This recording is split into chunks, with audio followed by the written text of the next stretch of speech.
4 drink minimum. Yeah, 4 drink minimum. What the is this? There's a disappointing level after the 2014 Godzilla to Shin Godzilla on Scrodrick scores. Oh yeah. Because he goes from like a 6, like a 4, this is like a 5, Final Wars minus a half, and then just 8.5, 6.3, 6.5, 7.2. Like, Yeah, because you made me aware of it. Sorry. We were saying how much we love it. My favorite is the one that just says disappointed grunt. Oh yeah, absolutely. That is Singular Point Episode 5. It returns. Wait, we have a category for favorite human character, but not least favorite human character. Hey, how do you pick a least? Oh yeah, okay, I got a least favorite. I'll add one.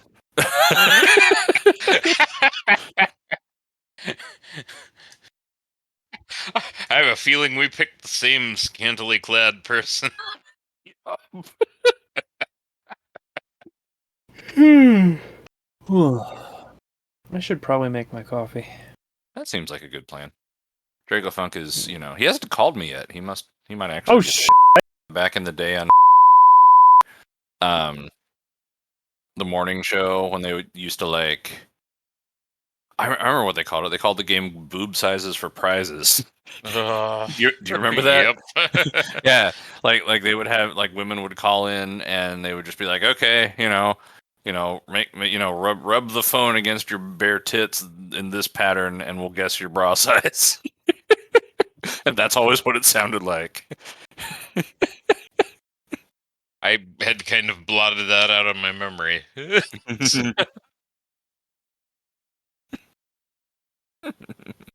Like one of them things that people couldn't get away with anymore. Oh yeah.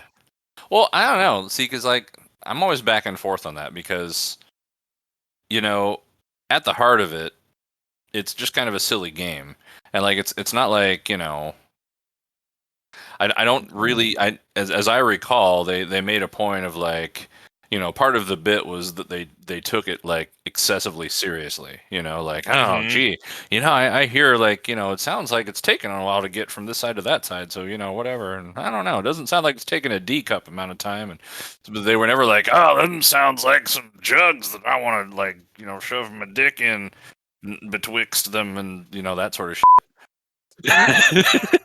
Betwixt is always my favorite word. Because it's such a Shakespearean word, and if you want to use it in a pornography setting. I'm on my dick betwixt them there big old. Actually, can you continue that voice, but start quoting Shakespeare? No.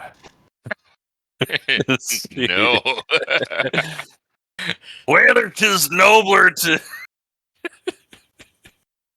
to die, to sleep, perchance to dream, betwixt them I never memorized. Yeah, I was honestly expecting you to immediately be like, hold on, as you looked up Shakespeare online. That's right, yeah. Oh, hey, guess what? Guess what's happening right now? Dracofunk is calling you? He sure is. I'll put him on speaker. One phone call later. Yeah, you'll be home in 20 minutes. Yeah, that's what you said. I got you. All right. Well, drive safe. Don't don't kill anybody I wouldn't kill. All right. See you in a bit. So he'll be 40 minutes. At least. Yeah, probably. It'll probably be 11 o'clock. My favorite text to speak is e-speech. Uh-huh. If you don't set the settings on it, you might as well be shoving audio through a meat grinder. Sweet.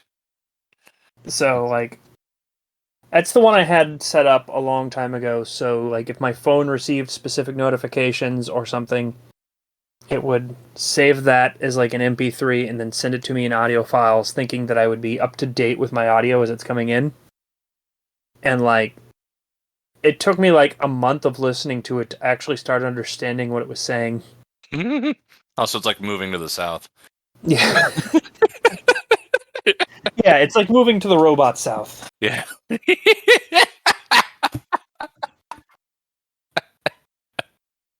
I want the robot south to be a thing.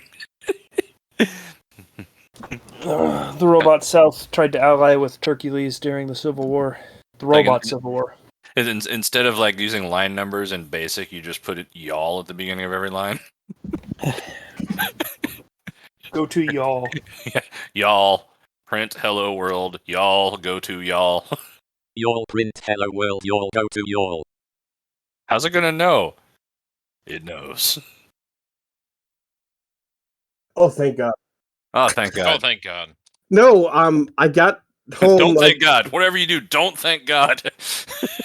Wait, No, what? I got home 3 minutes ago, Yeah. less than 3 minutes ago, and I turned on my laptop, and I'm not connected to the internet, Oh, shit. and it wouldn't connect, so I had to restart it. Oh. I seem to have also. Never mind. Hold on.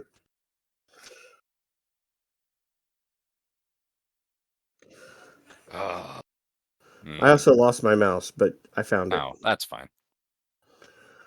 Hey guys, How's it going? it's going. I'm. Wait.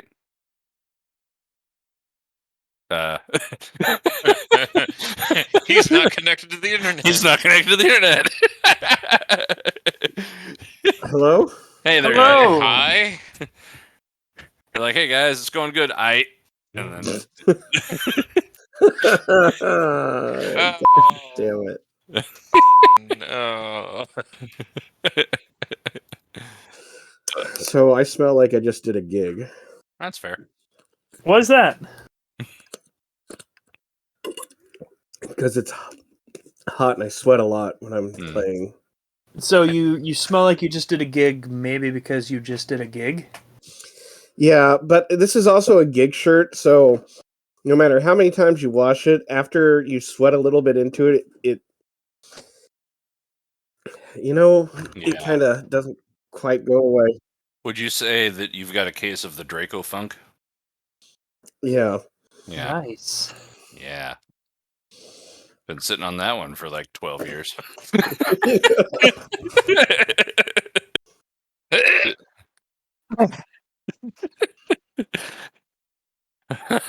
We're ready to start. Scrodrick's heaving.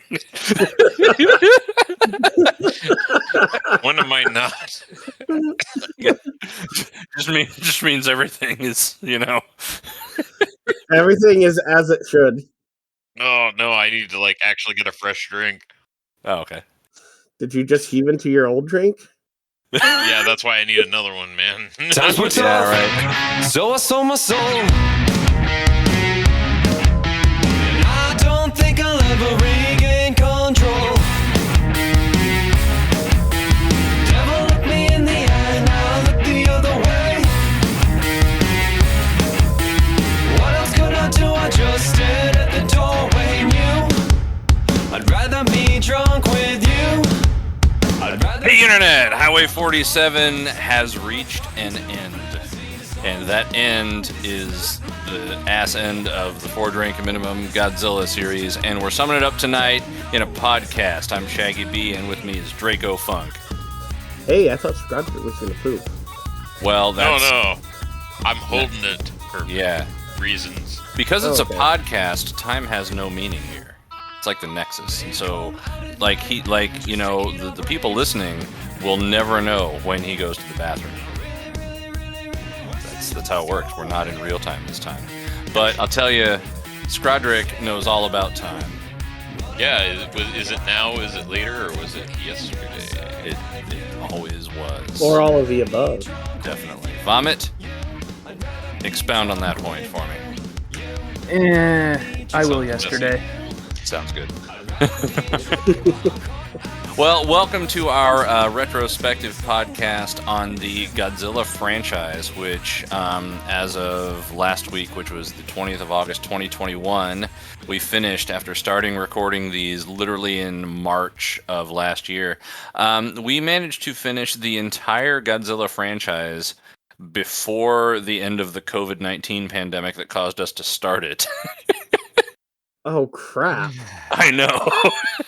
In fact, it's worse now than it's ever been. And, we picked that kind of, I think, because Vomit wanted us to do it, but also as kind of a, oh, yeah, well, that'll last the whole time. And, it didn't. So so here we are. We've got a whole new project for the Horror Drink Minimum coming up in the future. Do we want to tell the people what it is now, or do we want to just make it a surprise? It'll be a surprise, although we've talked about it like. Yeah, so if, like most people, you've never listened to anything else we've ever done, then you'll be surprised. But tonight we just kind of want to go through and kind of sum up the Godzilla franchise with the basic sort of things. There are a whole hell of a lot of movies and items that we watched. Has anybody happened to check on how many items we uploaded for the Godzilla series? I didn't, because I didn't prepare much like usual. There are currently in the Godzilla playlist 63 videos. All right, and we are missing. Let me scroll down to the bottom. So I just opened it as well. We're missing 5 singular points. Okay, so there will be 68 episodes of the Godzilla. No. This is going to go on there. So how many videos will there be? 69. Nice. Sorry, I was distracted by. Well, Yeah. I was distracted by a cat. I'll put Uh, if you will. Nice. Indeed, as it were. Uh, Well, how appropriate is that? But anyway, that Not- tells you. Not very. But that tells you, how much we put into this, and so there is an awful lot to sum up. And the reality of it is, I don't know about you guys, but I can't remember all this. So we're gonna do the best we can to give some opinions and some points and some top fives and some bottom fives and things like that. But first of all, being that it is a 4-drink minimum, we are drinking. At least I am, and I just opened up a Guinness Baltimore Blonde. Which is a lovely beer. If you've never had Guinness Baltimore Blonde, go buy some. It's really, really good. It's a blonde ale. It tastes like good beer. Dracofunk, what are you drinking tonight? My wife is going to surprise me in a little bit with a alcoholic beverage. We're starting a little bit later, and it's mostly my fault. I had a gig before this, and it went an hour longer than I expected. So Dracofunk was out pursuing his dreams and being successful at something most of us could only dream of doing, like a bitch, and that's why he was late. anyway, I'm drinking water and Gatorade right now. That's and fair. you know what? I got a Sprite. It's a 7-Up. no. Product placement has failed. God, we're gonna lose Now our we're never gonna sponsorship. get paid. Scrodrick, what are you drinking tonight? I'm drinking White Claw because it's what I have. That works for me. And Vomit. I'm drinking rum and coke because it's what I am. Excellent. I will add, I had tons of those Michelobs that I drank last time, and they went away very quickly. Yeah. When I was not expecting them to, because they went down really easy. They kind of do. Like I remember working when I worked night shifts for a while. Yeah, Michelob Ultra was my go-to. Like it's really weird to lay down in bed with a beer at 9 a.m. but that's what I did. So yeah, it is a 4-drink minimum. I've only brought 2 up here with me because we don't know how long this is going to go. And once in a while you got to try to be somewhat responsible. It's a 4-drink minimum, so I'm only drinking 2 tonight. That's right. That's exactly right. Because rules are for bitches. Rules are for The bitches. bitches we don't like. Rules are for bitches. Thank you. All right, so what we did was we decided that we wanted to do this podcast, and the last couple ones we did like a retrospective for season 1 of Star Trek: The Next Generation and for season 1 of the Orville. Did we do a season 2? I don't think we did. You did But- not. We never got to it. Okay. And for those, I kind of typed up like a list of discussion points and like write this out kind of things ahead of time and send it out. And then I got busy with a lot more things to do with my job this week, and so I had Vomit do it. Vomit, the guy who was not on the other podcasts, Yeah, exactly. never saw one of the other lists, was in charge of writing a list. I gave you some Fine. hints. You were one of our 3 viewers for the other lists we've done. Yeah, I've probably doubled your views. you probably have. For all I know, you go to sleep with them. I don't know, but Not anymore. not Not anymore. after the incident.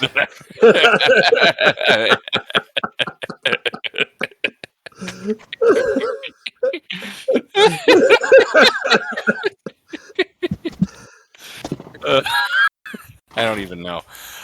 So I guess my question is, Vomit, would you like to run down kind of a what we're going to be talking about? What would I like to?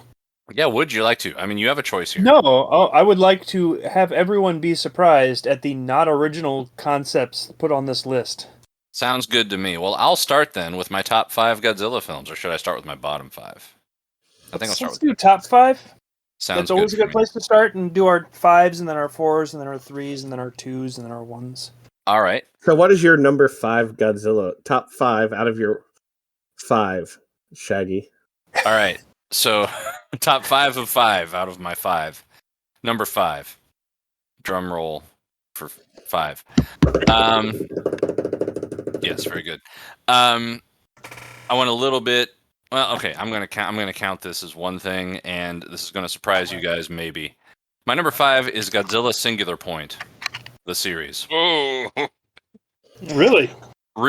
Really, I gave this a lot of thought, and that's going to be my big discussion point later. But yeah, my number 5 is Singular Point as a unit, the whole anime. My favorite movie. Yeah, my favorite movie is a 13-episode anime. Dracofunk. I'm actually surprised by this, and going back and thinking about it,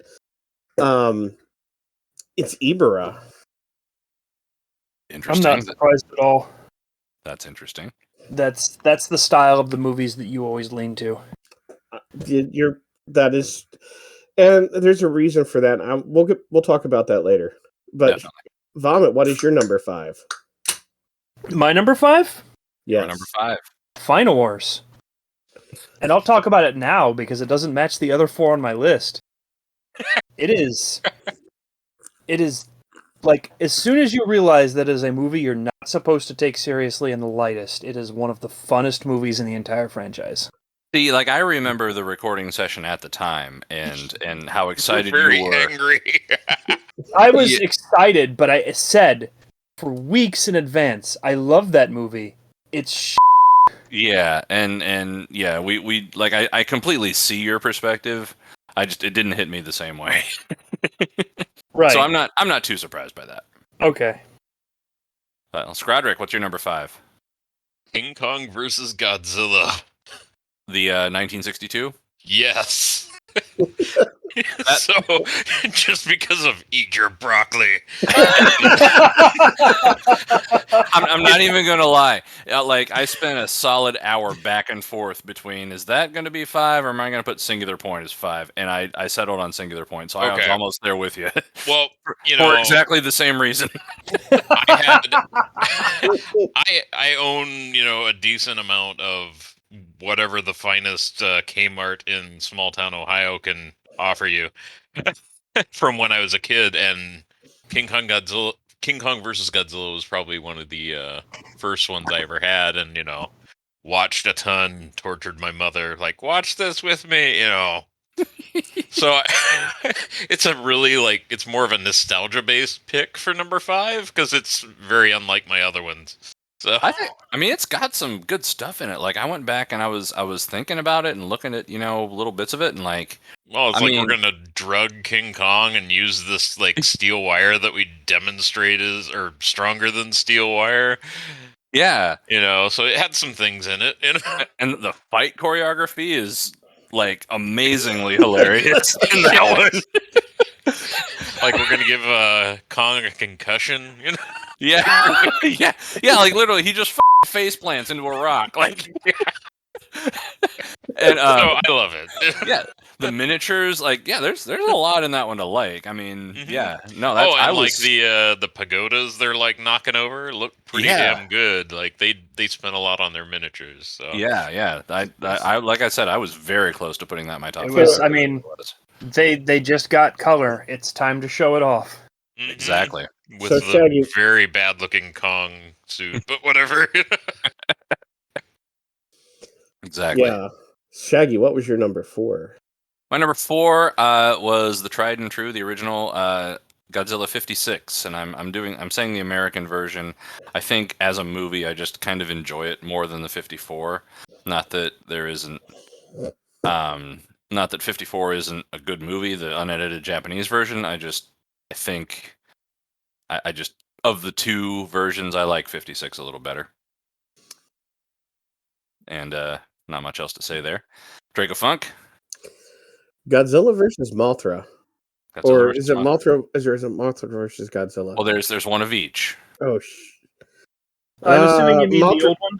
yeah, Mothra versus Godzilla. Okay. Yeah, Okay. that's Or the Godzilla six, versus the Thing, or one of its thousands of other titles. yeah, the 1964 Mothra versus Godzilla. For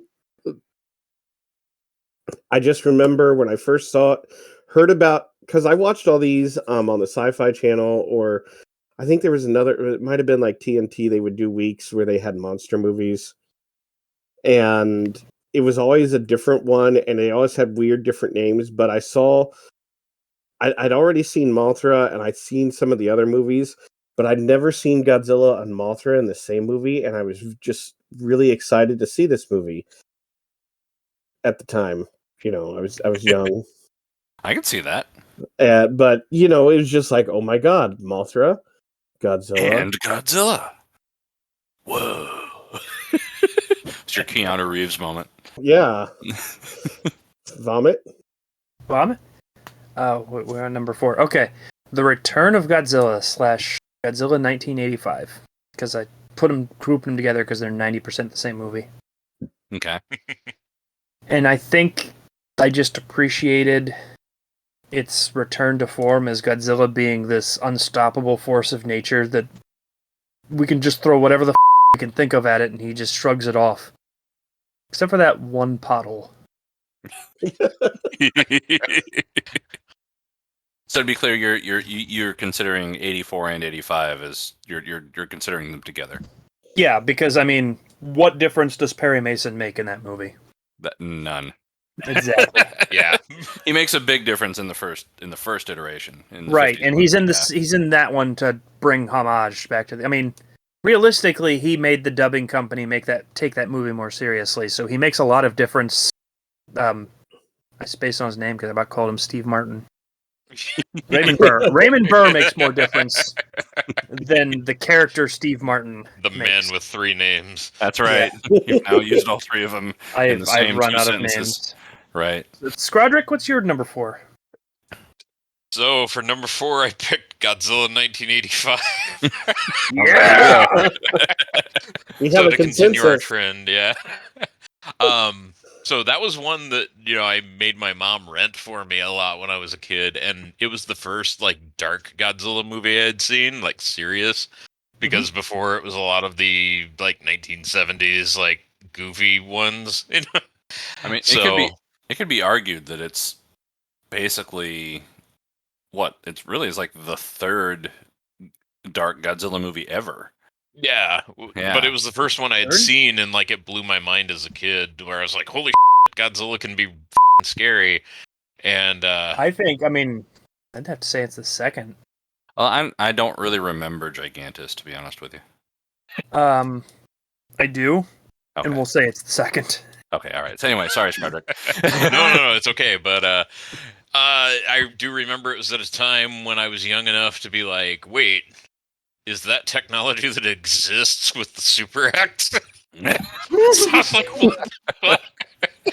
So I was kind of surprised that we didn't have hovercraft, that worked like that. But, you know, VTOL stealth fighters. And, well, yeah, it's not that much of a leap from a Harrier, right? I mean, yeah. Yeah, it's kind of a leaping Harrier. You just fly the Harrier out of frame with a wire down to the Super X. Yeah, we don't need aerodynamics or anything like that. So Exactly right. But yeah, no, I loved it. Just as a child, and I liked it when we went back and watched it again. So. Awesome, very cool. Are we on the number threes? We're on the number threes, and I'll take the lead there. This is one of the ones that I still have trouble pronouncing. Godzilla versus Destoroyah. Destoroyah. The one, You can just say Destroya. Destroya. The one where Godzilla is overheating the whole time. Mm-hmm. Yeah. Because I think that's A, really badass, and B, really hilarious to watch. Just Godzilla constantly like on fire, and like it's they made a Godzilla movie of like they made the Godzilla equivalent of a dude on fire running around in a panic for 2 hours. And he still has to do things, and nobody cares that he's on fire. And just that whole concept is funny. I mean, like, he doesn't even care that he's on fire. He's just walking around like, you bitch is gonna mess with this? I'm literally on fire right now. Yeah, it's like it just that's a comedic situation to me, and and honestly, the effects are awesome, and I like that's without when you discount the ones that are more recent that are just way out over the top, as though Godzilla is in any way not over the top anyway. Right. But like it's I think the most threatening looking Godzilla. Even the shape in general and all that stuff. But then he's on fire. I just loved it. There's my number 3. Dracofunk. Godzilla versus Mechagodzilla. The original? Yes. Good choice. Just because this is one I distinctly remember like seeing, and like I was sitting there watching it, and Godzilla comes out. It's like burning the city, and everybody's like, "Why is Godzilla suddenly burning the city? Why is he like attacking his friend Anguirus?" And then like another Godzilla shows up. It was just that was like, blew tiny Dracofunk's mind. Yeah, and then it had one of my favorite monsters in it also. Which is? King Caesar. Or is that going to be saved for the... Okay. No, I might as well just... And I didn't remember until we rewatched it, King Caesar, but, King Caesar. Caesar. He's definitely one that is Caesar.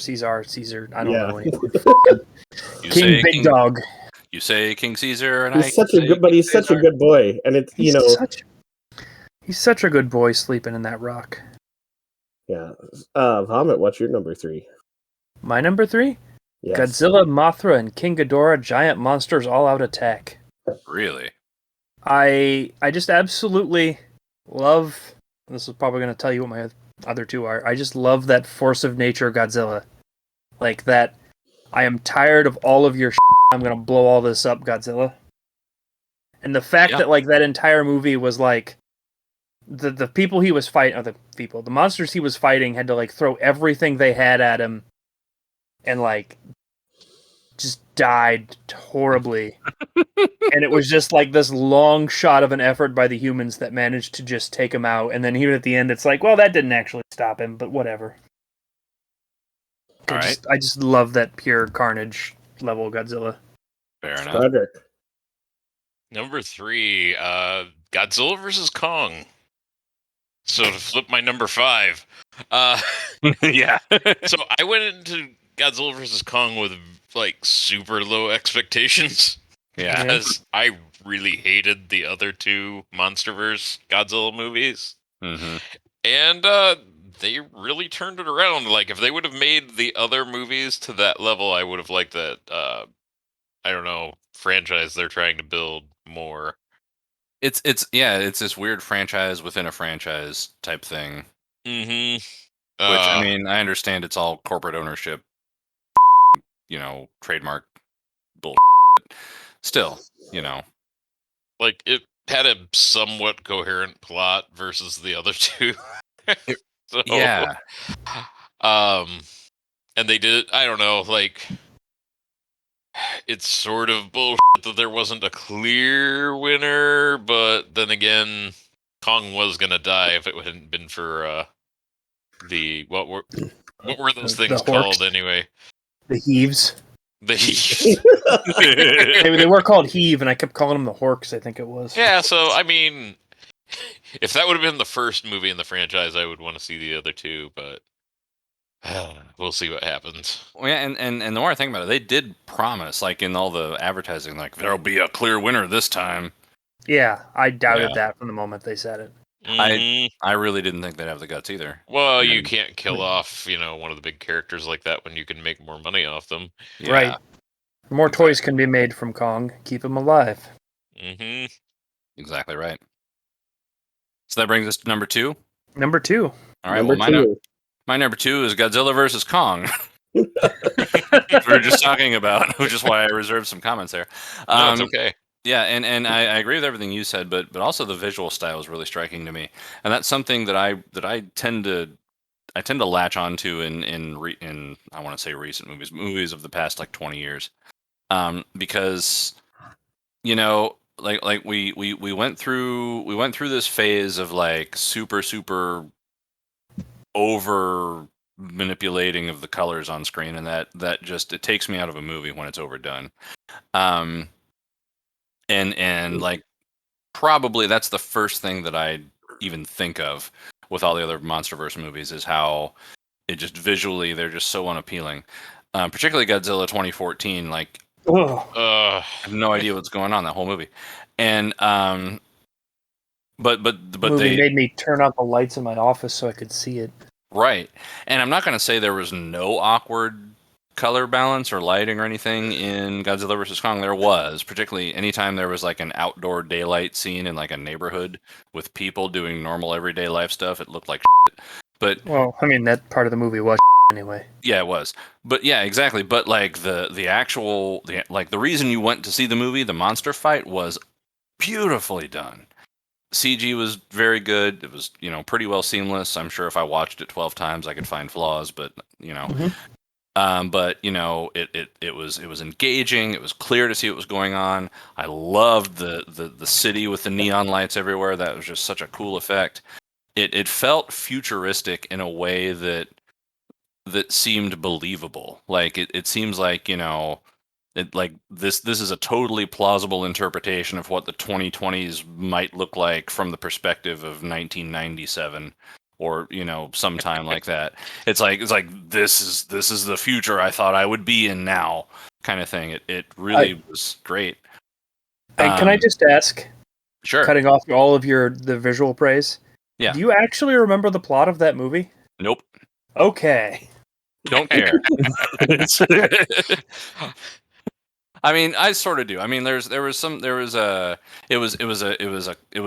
culmination of the whole like, Kong's a monster we discovered, and that led us to figure out that monsters exist, and there's like a sub-Earth where they dwell or something, and Godzilla happened also. Well, and I remember that, and I remember the dude who was the conspiracy theorist, and the high school girl who was all like, Daria, but in the 21st century, but she was into that bullshit too, and then Yeah. I remember that stuff. And the prison wallet kid that you don't know anything about yet, but you will. Right. But no, there was one interesting character moment that I didn't even think to mention that I liked about that movie was the little girl that could communicate with Kong via sign language. Yes. I loved that. That was legitimately the only surprise that movie gave me. Yeah, it was like, holy And shit, something.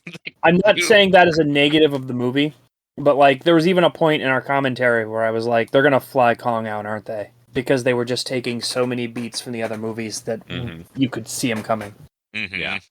But I agree with everything you said about the visuals. It looked fantastic. Yeah, and to expand on that the deaf girl point, like that was a really cool way to reinterpret the way that they used children in some of the '90s movies, which were cheesy and weird, but like there's enough precedent for it that to be able to bring it back and put it in the movie in a way that really kind of made sense was just a really nice touch, and it was done well, which makes it even a nicer touch.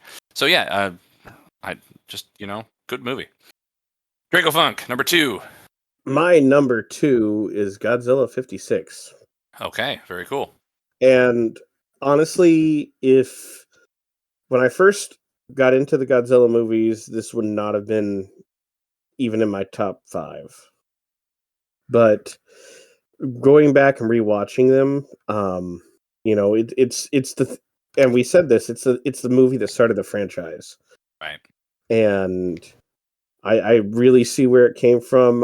They were trying to make a point, a message, and they did it very artfully for the time. And they put a lot of effort into making this movie, and I really enjoy it from that standpoint. I think, and yeah, I think there's like 50s movies have a slightly different formula than later movies, just kind of in general, and it really is kind of like the best you can do with that formula. And I'm really looking back, the fact that it's still, you're still able to watch a Japanese movie from the 50s today and still enjoy it despite any of the shortcomings they had. And very, very few movies from that era can hold up to that, and it does. It really does. Yeah, So excellent movie. that's why it's my number 2. Vomit, can tell me about your number 2. Well, I picked Godzilla 1956. I mean, it's a movie that started a franchise, and like, Yeah. For a movie made in 1956 in Japan, you really can go back and watch it and still be entertained these days, Well, and I feel like movies from the 50s are really kind You of literally put like everything in my points. You just set them out, Draco. I am so sorry. No, I'm happy. It makes me have to say less.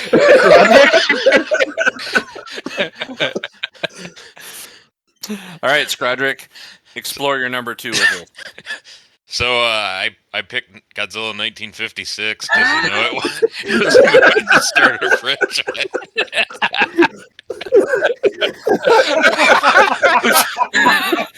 Would you say that for a movie from Japan from the 50s, would you say it still easy holds to up? watch? Yeah. So moving on. Shaggy? All right, number 1 for me is Shin Godzilla. Yeah?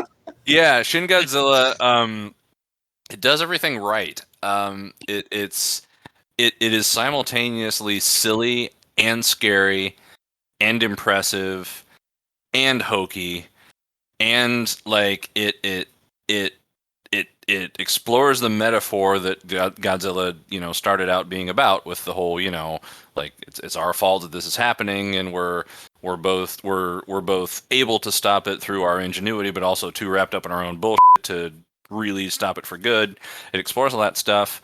I'm a big fan of the directing style, and it's really interesting to be familiar with the director, and I mean his anime style is really distinctive, obviously, but to see something that worked as an anime, like a directing style, an editing style, whatever you want to call it, a filmmaking style, to see that done in live action and have it be done really well and still work is a pretty cool experience.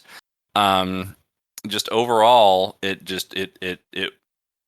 just the most enjoyable of them to me. I hesitate to say I like the monster design, but I am most impressed by the monster design. It's like the most striking and the most disturbing. It feels dangerous and uncomfortable, which a giant deadly monster should. but it's it's also again cheesy and funny and entertaining. I like that monster a lot because Yeah, I do too. especially like I liked it originally for these reasons, but you guys reinforced it on the rewatch. Mhm. Like he doesn't seem threatening at first. He doesn't, Even but though he's huge and destroying everything, you just I did that laugh that I don't think I can do over that as he was walking around. that was Because pretty good. Thanks. It's really me trying to imitate my wife doing the laugh, who does it way better. But like he seems so unthreatening, and then he just unloads, and you're just like, I couldn't have seen this coming, even though it walked right in my face and was 60 meters tall. It's like having a 2-year-old around, but the 2-year-old is 100 feet tall. There's actually a movie about that, I'm fairly sure. There are plenty. Called Honey, I Blew Up the Kid. Yeah, starring our favorite Canadian beer drinking guy, Rick Moranis. But that's another. We need to watch that as a kaiju movie. I think we might. Release Anything that else on to add, April Shaggy? 1st. Yeah. No, I think I said my piece on Shin Godzilla. Compelling movie, but also silly movie, and just I love everything about it. I really do. Dracofunk. Okay. I chose this movie because this is the movie that really got me into watching all the Godzilla movies. Had I not seen this, I probably would not have cared. All right. And it is Mothra. Ooh. Mothra. Completely Okay. reasonable. I absolutely get that. Yeah. I saw this when I was between the summer of 5th grade and 6th grade. And the thing that caught me was the miniatures, like Yeah. miniature vehicles. Yeah. And like I was just, going through the channels to find something. It's midday. I was I was like with a relative who wasn't entertaining, so all we had were TV. Mm-hmm. And midday, I just stumbled across these miniatures going across the screen, and it was the very beginning of the movie of Mothra. And I ended up watching the whole movie and was entertained enough that next time I saw, there were going to be some Godzilla movies that, hey, I kind of want to watch them. And Yeah. I think even on the rewatch, it still held up like a lot better than I thought it would have. Yeah, if It this might had been be a the top only one 10, that you guys looked forward to that right, held up. right. If this had been a top 10, then Mothra would have been probably 6 or 7 for me. So yeah, I'm with you absolutely. Yeah. Vomit, what was your number one? I think this movie encompasses everything that's great about Godzilla. This Shin Godzilla movie you guys might have heard. Oh, I've heard of that. Yeah. Well, Shaggy just kept saying everything I wanted to say, so that's why I interjected with, no, I like the design for these reasons, because that's the only other thing I had to add. Fair enough. Fair enough. All right. Scrodrick? So, there's this movie you might have heard of called Shin Godzilla. Which, no, I do love it. Like, I watched it on a whim, like, before we got to it, because one of those nights, because, I'm awake when you guys are asleep, and I was like, I really wanted to watch this. I was supposed to come down and watch this with Vomit, and then I got stuck at work when it came out. So I was like, I want to watch this. And it held my attention the entire time. The final form of Godzilla is terrifying when you see just how nothing can stop him. Yeah. I really did like the military rollout when he's in his, third form. Mm-hmm. Just showing them, go through their phases of, like, upping the ante, and when he destroys the city with, like, his laser.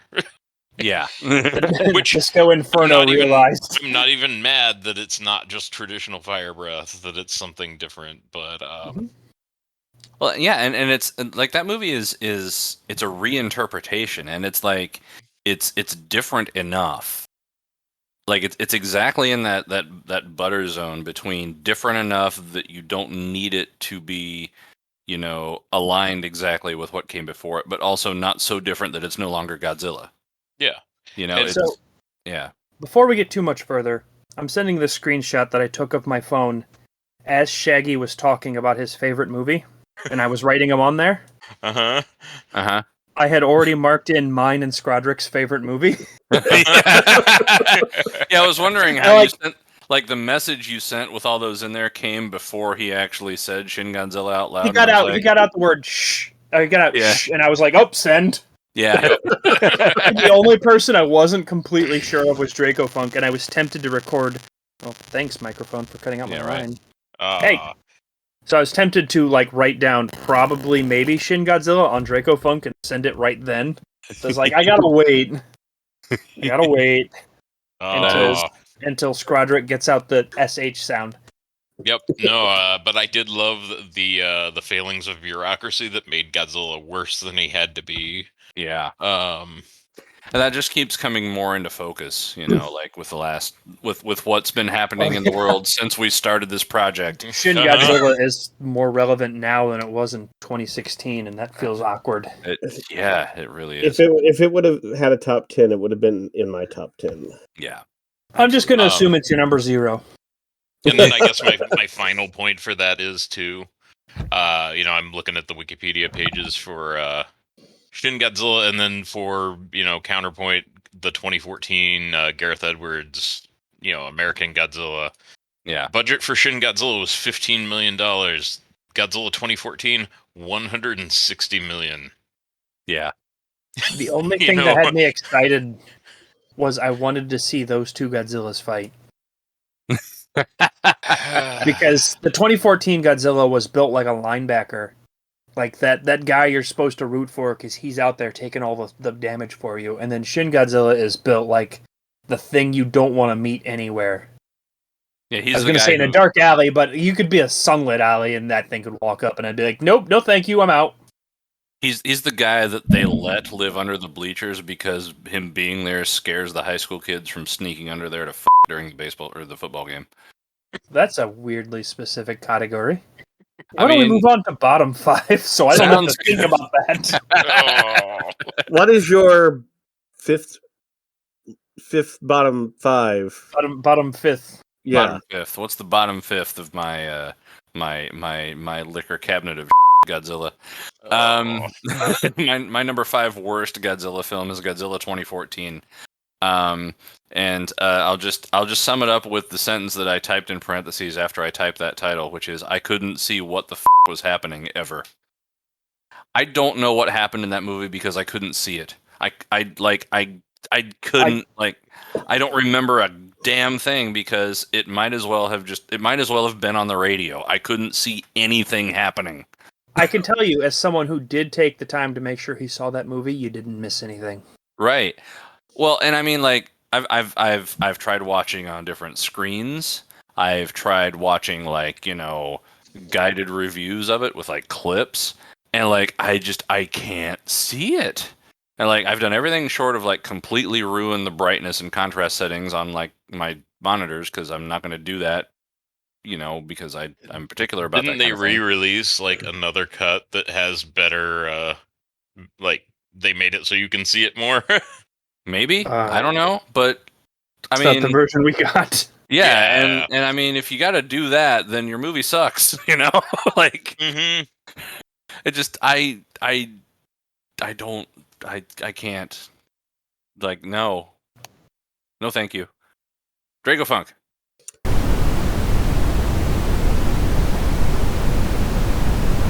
It's also possible that I wrote my list backwards. I don't know. I accept this continuity because it makes the most sense. I think that's actually looking back at my list. I made it backwards. Cool. So, can I restart? Yes, sounds good to me. Just bleep leave it in. Just Ask me again. I gotta do this. So Dracofunk, what's your 5th worst Godzilla movie? Godzilla 98. Okay. because Ferris Bueller and Godzilla and Ferris Bueller versus Godzilla just didn't do it for you, huh? yeah. No, honestly, what it is it's not, and I know they even changed it later. It's like I was kind of excited to see this, and then like it wasn't Godzilla. Yeah. It wasn't Godzilla. And honestly, before we did this, that was the only modern Godzilla movie I'd ever seen. And I and because of this movie, I didn't care to watch any of the other ones until we did this. That's how bad it was. That's exactly what happened to me. When I was going through marking the Godzilla movies on the list, like the actual ones by my specification that we didn't specify, I tried to not mark this as a Godzilla movie, but I had accidentally said that if it contains a monster that later appears in a movie with Godzilla, it counts. And because he was in Final Wars, it counts. For 30 seconds. Yes. Yeah. So, Vomit, what is your number 5? Atragon. Atragon. What? I feel like the submarine's flying?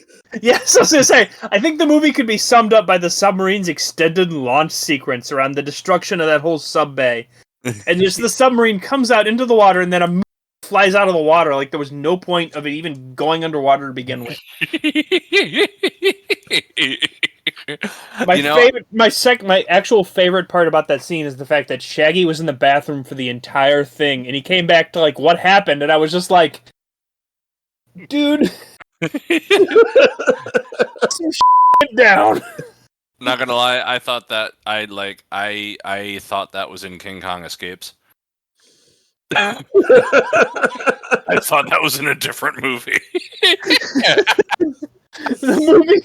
The submarine is called the Atragon. I don't. It sucks. I don't know. I agree. Both of those movies were terrible. Yes, they were. But I have more excuses for King Kong Escapes than Atragon. Fair enough. Scrodrick, what was your number 5?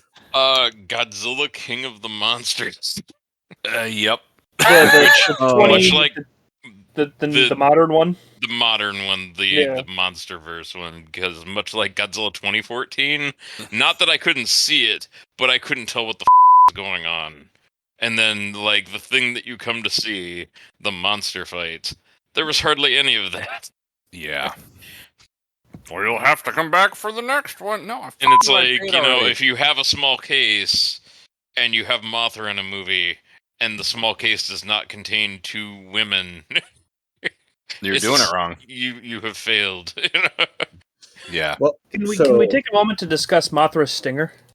Yeah, that's why I called it Beethra at one point, because yes. It's like, why the does Mothra have a stinger?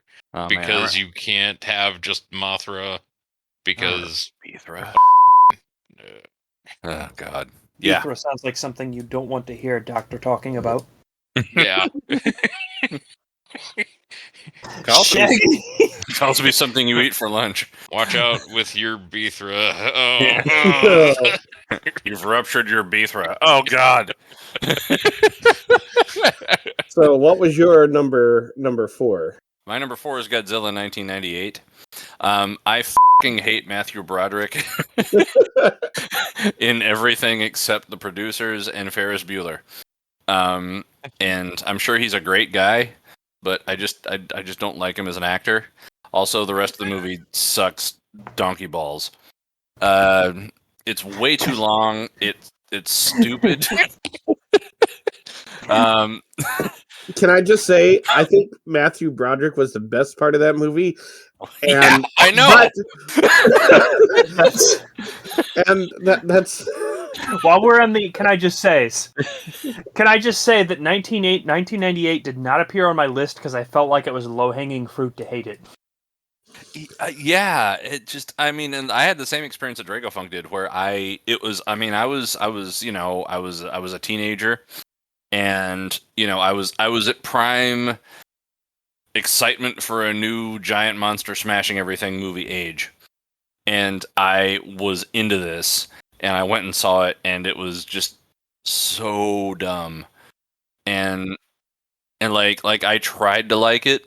I think Honestly, I think this is the first movie in a long sequence of movies since that I went into with what should have been understandable and, easily satiable hopes about being a good movie, and then it just wasn't. And I then, felt like I got ripped off. yeah, and then came the Phantom Menace, and then came the other two Star Wars movies, and then came everything just like it just bang, bang, bang, bang, bang, and like that was how our generation lost our innocence, and it started with Matthew Broderick in Godzilla '98. I hate that movie. Dracofunk. The Planet Eater. Okay. Yeah. Yeah. And yeah, because honestly, I didn't feel like Godzilla needed to be there. Yes. Exactly. That's just it. Would have been a perfectly serviceable sci-fi movie without Godzilla. The Planet Eater? No. No. The other two were sci-fi movies. And hold on. Wait. We'll come back to this point in I don't know, 2 rounds of movie.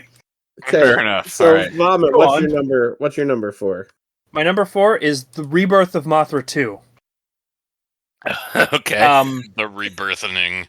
The rebirthing. Do you guys remember the little creature that would piss on people to heal them?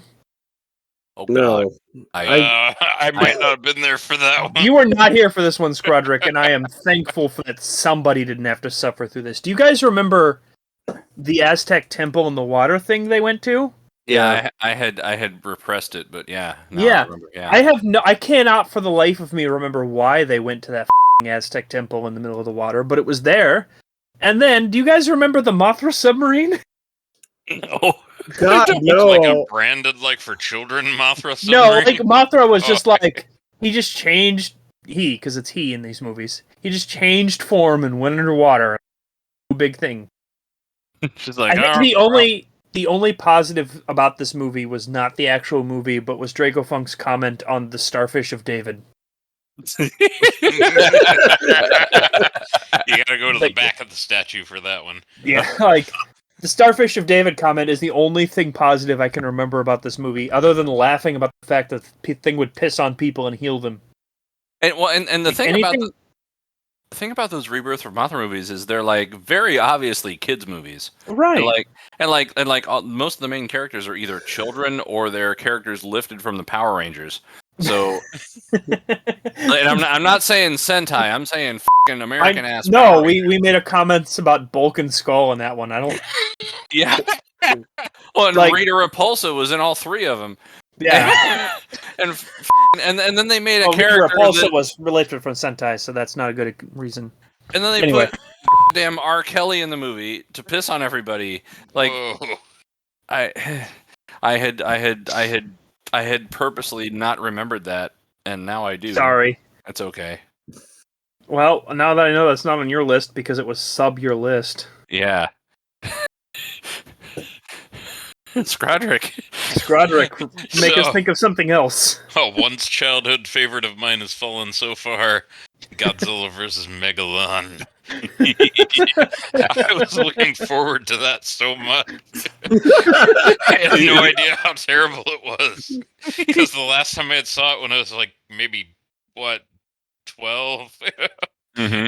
If that, I love that movie, but not that movie itself, but the sensation of sharing the pain with your friends. Oh, can I confess something? Rickrolling. Yeah, go on. So if I could have had a 6, it was going to be tied between that and the Terror of Mechagodzilla. Ooh, Terror of Mechagodzilla. I mean, I like some of the monster designs from that movie, and I like some of the memeable moments. Yeah. You mean the entire movie? No, well, specifically the drop kick. The drop kick is definitely up there. He did it twice. There were 2 drop kicks. Yeah. My now Discord buddy icon is where he was announcing that he was going to do 2 drop kicks. Yeah, he totally telegraphed it. Yep. It's like, hey, everybody, I'm going to drop kick this guy again. And he just took it. No, So Terror of Mechagodzilla would have been my number 6, and that would have been my number 7, just because I had fond memories of it, and I like it for the fact that it's dumb. It's kind of on that borderline, you know. It's like this sucks, but yeah. I get the feeling I know what your guys' higher rating ones are. Okay, so Shaggy, you're number 3. I'm on number 3. All right. okay. My number 3 is Godzilla versus Hedorah. Yep. The Immediately what I was thinking about. the monster incarnate. And I think that just sums up why I don't really remember much of the movie, because I just spent the whole time just sort of agog that Godzilla was fighting like turd with eyes. And I constantly go back and listen to the clips of that Dracofunk scent of that movie, and it's constantly, especially at the scene near the end, where Dracofunk and Shaggy are just going, "What? What? What?" And Scrodrick is laughing his ass off in disbelief, and I'm singing, "I believe I can fly. I believe I can fly. What? I believe I can touch the sky. The think about it every night and day. Use atomic breath to fly away. I believe I can soar. What? See me coming through that open door." Like that entire scene, just our commentary to it gives me so much joy. I don't think I've ever watched our commentary with it. I should go back and do that. But yeah, no. That was stupid. I like the idea of, like, you know, of a monster that is you know, in the same way that Godzilla is representative of the nuclear threat, and this is representative of the pollution threat. I like the idea. I don't like at all how they did it. I also, do you remember the random animated sequence in the movie? No, I don't. You referred to it as they clearly hired the guy from Monty Python. Oh man, now I have to go back and watch it. Damn it. Alcohol is kicked in. Indeed it has. All right, Dracofunk, number 3. Godzilla versus Mega Gurius?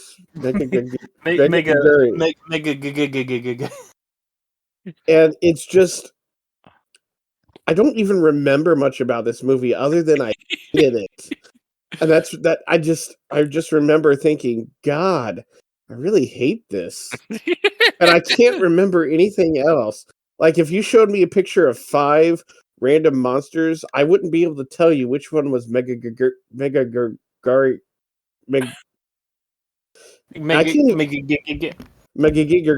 This was almost my number 5. And it's along the same lines of why I didn't hate Godzilla vs. Hedorah, or what's the other one you guys hated? You don't understand. I don't even remember why. Right. I barely remember the film, but I remember Shaggy's comment of, "Oh God, now it has a third vagina." Followed up with Shaggy's message to us the next day where he told his wife that the movie was terrible, and she said she walked by as he was saying that line and tried not to laugh so loud he heard it. Vomit, what's your number 3? A son of Godzilla. And it's more of a concept than the actual hate of the movie, although I do hate that movie. That was where the pandering to children got so bad that it hurt to watch the films. Yeah. Yeah. Yeah, like that. That Yeah. was one of the ones I had as a child, and I remember watching it a couple times, and that was not one I would go back to. I will only give that movie credit to the extended scene where he just hatched and the mantis are all picking at him. Because it went on so long, it made it funny, like they were desperate to add any sort of minutes to this film. And instead they decided to add torturing this dumb potato for 30 minutes. Which I was reading a little bit about that character, because I was trying to distinguish it from Godzilla Jr. from The- Godzilla versus Destroyer, Yeah. and I guess what's the character? Is it Manila? Manila? Or Manila. yeah, Manila, the and then mini. like Minya, whatever. You know what I'm Whatever. talking about? The little Yeah. potato.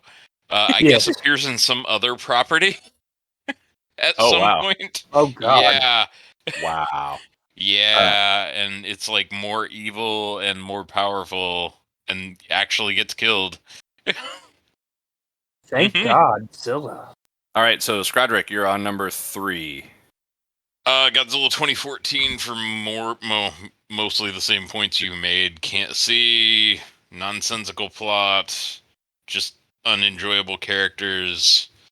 The the fake out with Bryan Cranston, like he's gonna be in the movie until we kill him early Oh, on. God, I You forgot know, about that. Kick-Ass has no personality. Like Mhm. he sucks in everything he's in except for Kick-Ass was okay, but eh. Oh God, that's the one where like he made out with his sister. Yes. What? Not really.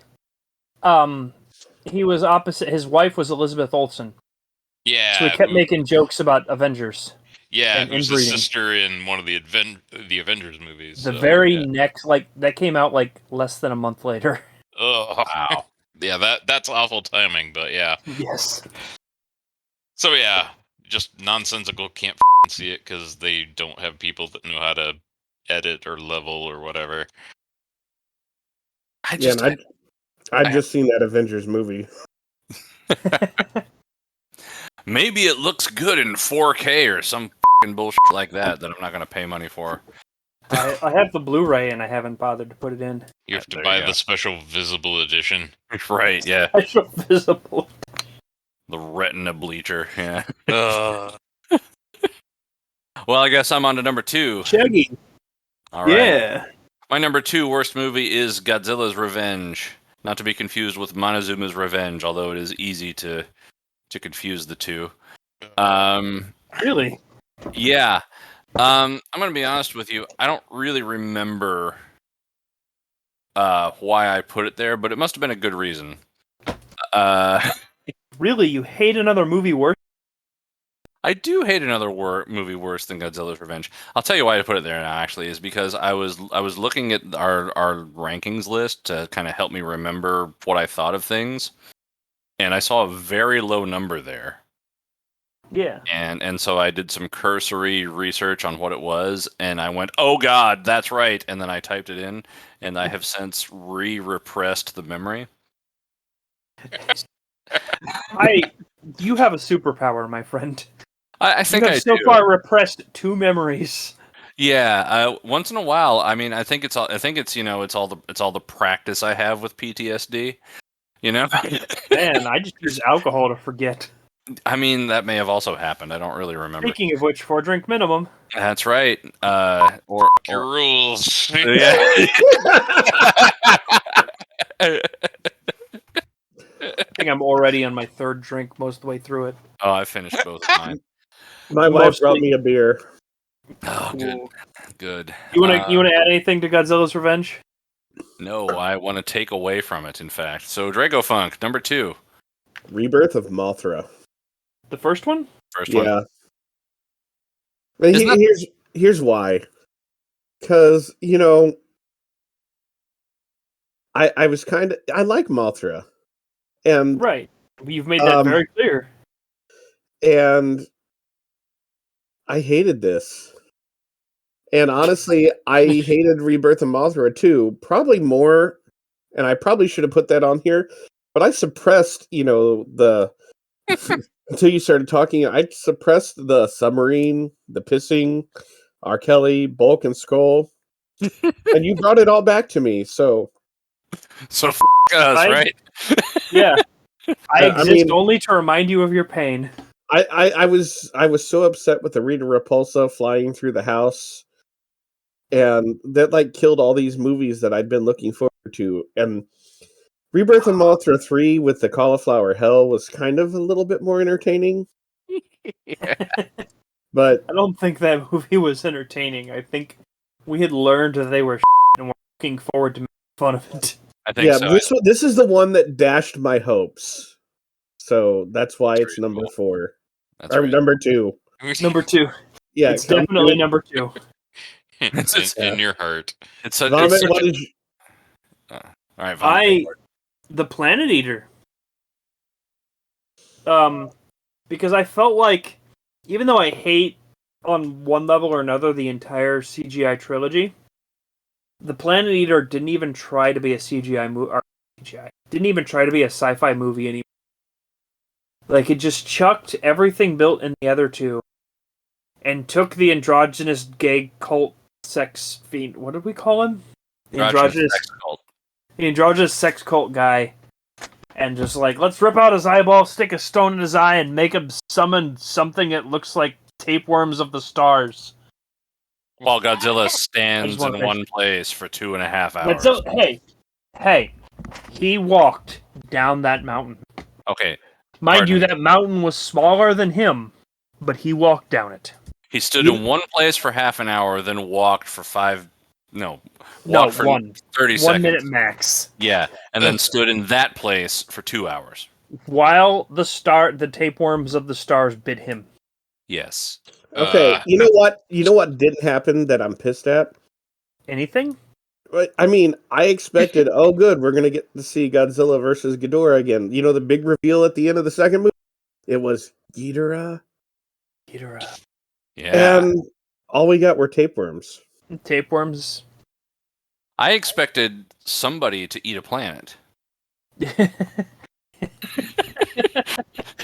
can't Well. advertise it and not deliver, man. You know, Hey, I have a question. Yeah. And we never figured this out. What was in the soup?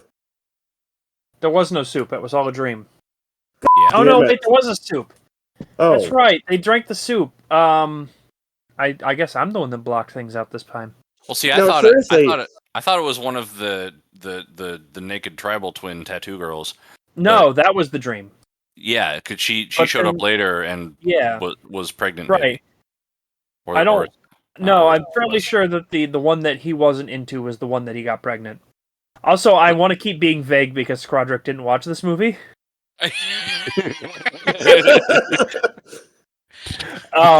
Connect Life? Connect Life? Make Yeah, Muff say Baby? Scrodrick earmuffs and I'll cover my ears. So you No, send me a Scrodrick, message. listen, there's nothing we can say here that will make the movie sound any more or less... Where was I with this? Connect Life? Connect Life? Yeah, that's what he did, like, the one twin that pretended to be the other twin, and Connect Life, air quotes, aka, had sex with the main character, and then, like, the woman he was actually into... His comatose girlfriend he took into the robot. Oh, right. Then he eventually decided to leave the twins that totally wanted to do him, and one of them did. I can Took hear his Scrodrick's comatose- brain bleeding. And was Took pregnant. his comatose girlfriend and the mech they fixed to fly into the side of Godzilla. Yes. And that was it. Like, there was... The other two movies were, like, building on sci-fi. I appreciated them more on the second watch. I liked what they were building to. And the third movie felt like the ninth Star Wars movie. Which I didn't see. And you're better off for not seeing it. I don't plan to. I Scrodrick. want to watch that with you guys. Like, Well, that's you can something I've check it been out on our pushing Highway for 47 a commentary. long time. Yeah, anyhow. right. Take it away, number Scrodrick. two. Number Number two. two. So this is one I didn't watch with you guys. I've seen it twice, and I actually remember quite a bit of it because it enraged me so much. Godzilla 1998. Yeah, it's memorable because it's different. So it's the only like Godzilla movie that I got to see in theaters. Yeah, it's the Yeah. only Mhm. Godzilla movie I've got to see in theaters. I went and saw it on opening night when I had a 103-degree fever. I made the people I saw it with turn on the heat in their house in summer because I started having like horrible chills like that night. And yeah, I hate Matthew Broderick. I have seen neither the producers nor Ferris Bueller, so I have no redeeming qualities for him. Uh, I'll tell you, the only reason he works in the producers is because the character he plays is just how fucking awkward Matthew Broderick always is in every other role. uh, But it works in that movie. Yeah, it was an infuriating movie, and I saw it again because my parents, being well-intentioned, bought it for me on VHS when it came out, and I was like, this can't be as bad as what I remember in my fever dream, and it was, and I was really mad. Yeah. And it's so fucking long. Yeah, it's why way is it too that long? Because Roland Emmerich has to like keep himself because The only reason I can defend that movie is because I don't think of him as Godzilla or the creature, the genderless quasi-gender creature, as Godzilla anymore. And I think I said this before in the famous lost episode Reptilicus of Highway 47. It's closer to that movie, and that makes it better. Yeah, I just realized that that's the only Godzilla movie I saw in the theaters too, and I'm like I said, I feel like I got ripped off. Go drink your beer. I would have loved to have seen Shin Godzilla in the theater. Oh my god! Oh yeah. That would have been amazing. I can brag about being able to do that twice. Oh man, that would. Oh, not Godzilla versus Kong. I didn't want to go see that during the pandemic. Well, yeah. I'm not going to go see a movie in a theater for quite a while yet. I am hoping that when this is over eventually, that they will do re-releases of movies that came out during the pandemic in theaters. I mean, hell, it's just printing money, honestly, if they do. Mm-hmm. Because I mean, they don't have to make anything, and they can just Sorry, Scrodrick, do you want to rant on Godzilla 98? No, I'm good. It's just like I had seen The Professional, which was it had Jean Reno, the dude from Godzilla. Yeah, well, had him, and I really enjoyed that. I probably saw it way too young. Yeah. But so if you saw it before you saw Godzilla 98 in theaters, you saw it too young. No, I knew who it was. But I was very disappointed in him for being in that movie. Like that was just a movie of disappointment, and it has stuck with me for years. And I really did want to watch it with you guys, but just things didn't work out as per usual. But you got sick again. No, no, I was probably taking care of. No, it literally, literally, you got sick again. Really? You can go back and watch our commentary. Oh, it might have been because you got the vaccine, but we thought you were going to make it with 100-degree fever, and it was going to be repeating itself, but you decided to bow out for your health. Yeah, I remember that too, actually. That was second dose vaccine day, wasn't it? Yeah. Because I can't remember a whole lot from that day because I slept a lot. That would have been the perfect time to try to sit through that movie. I don't know if I would have made it. Like, honestly, knowing what was coming, if it would have been going into it blind, like for a number of these movies, I maybe could have done it. But being like, I feel like and this movie sucks. It was like for the best. I know this is not something we can change, but I feel like if you went in and been like, I'm feeling terrible, and then just watched 10 minutes of the movie and then just logged out and acted like you fell asleep, it was the best thing ever. Noped out of it. No, I'm going to bed. Bye, guys.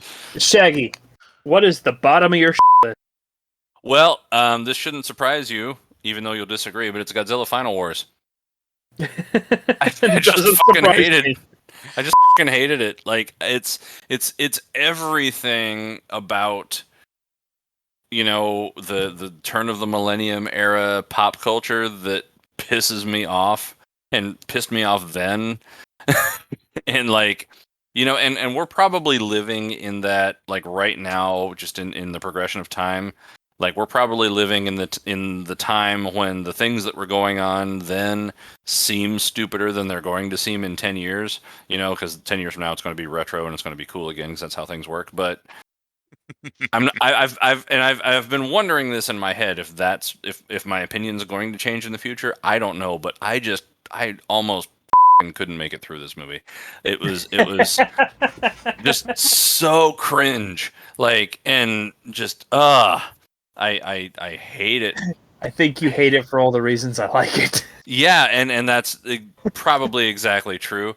But like everything like the like it's like if somebody pissed in a fish tank enough to fill it up over like a month and then let it brew and ferment and then put that in front of the camera lens, that's the visual style.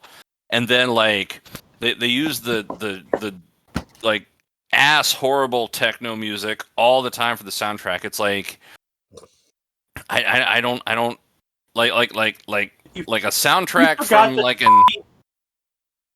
Oh, I didn't forget. I'm not done. Hey, keep going. Keep going. like the soundtrack from a Sega Genesis motorcycle racing game on repeat for 2.5 damn hours is the soundtrack, and then they dress everybody up like bootleg Vietnamese Keanu Reeves from like the not the Matrix but like the Equation, the knockoff movie. Like that's everybody's costumes. They take sunglasses for children and then melt them and then pour them onto their faces. And then what the hell is with the kung fu superpower aliens? I can't. I can't. You did forget the terrible MMA fighter actor. Damn it.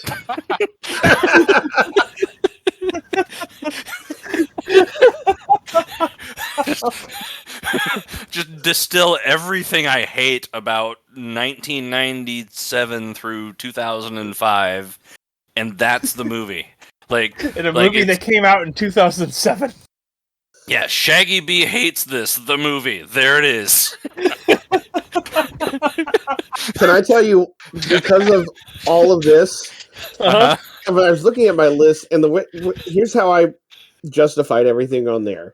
Like the 5 movies I put on, like if you said, "Hey guys, we're gonna do a rewatch of these," I wouldn't care to watch any of the 5, but I would want to watch Final Wars with you just to hear you complain about it again.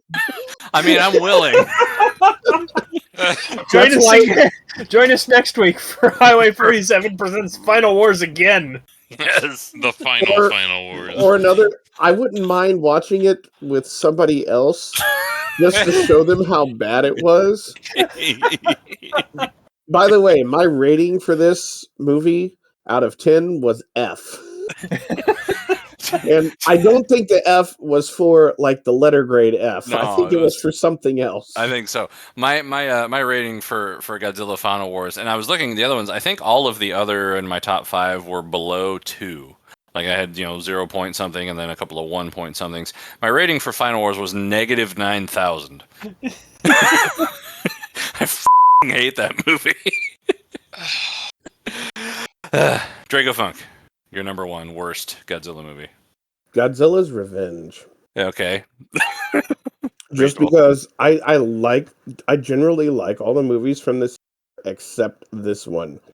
This is the one when I watch it, I'm like, this doesn't feel like a Godzilla movie. It's stupid. It shouldn't have been made. How I feel. Like even like the monster fights that are supposed to be the good part are stupid, and then it's like it turns out it's all this kid's fever dream. Oh yeah, that's that movie. How dare you, Dracofunk? First of all, by the way, my number 1 is Godzilla's Revenge. But how dare you say that those monster fights were stupid when those monster fights were recycled footage from better films? No. They weren't stupid. They were literally other films' fights just cut in. Okay, Gabara. I get this. Gabara. Okay, Gabara. Stupid. Gabara is stupid in a way that I can acknowledge, and he's my favorite part of the film, and that's sad. The Gabara fights were the stupid part, and I hate Gabara as a monster. Fair. When Gabara is just the been high Gabara beating up Manila the whole time, it would have been fine. Yeah. Like, bullying is terrible except for this film. And they could have like Which I thrown think is the Matthew. exact opposite message of what they're trying to So- go for. So, I'm Vomit, sorry, what's your Vomit. That next comment one? just sank in. My- Oh my god, bullying is terrible, except for this. I'm sorry, I needed a second there. Go on. My least favorite, Godzilla's Revenge, Uh huh. because I can't. I'm sorry, I'm laughing too much. I think what actually upset me most was the recycled footage, because that's Yeah. a sign that you don't give a anymore. I would have hated the fact that they stretched the widescreen movie into 4:3 for the opening sequence if it didn't make me laugh how much Shaggy got upset by it. I hate when they do that. I absolutely hated it being just one gigantic anti-bullying PSA. I hated that. I hate Manila as it is, and then I hate that they had him talk in I was like just, English language. I was just about to ask. guys! Yeah. I'm No, Bernie. more Gomer pile. And then the whole thing was a dream. Like, it's the one movie you could take out of the Godzilla franchise that had something relating to a continuity, and it wouldn't make a difference. Because it didn't actually happen. It didn't happen. It was a dream. Like, the only thing that could have saved that movie for me is if, like, the Short Shorts kid would have, like, walked up to his bullies and then got his ass kicked at the end of the movie. Then I would have loved it. I could have sat through the entire thing if it would have ended like that. Okay, so now I'm remembering. Alright. This is the movie with like the abandoned like train yard. Yes. When the Yes. children. Okay. Yes, I have a quote of Okay. saying, "Why are you wearing the short shorts and weed?" Fair enough. Scrodrick. Scrodrick, number 1.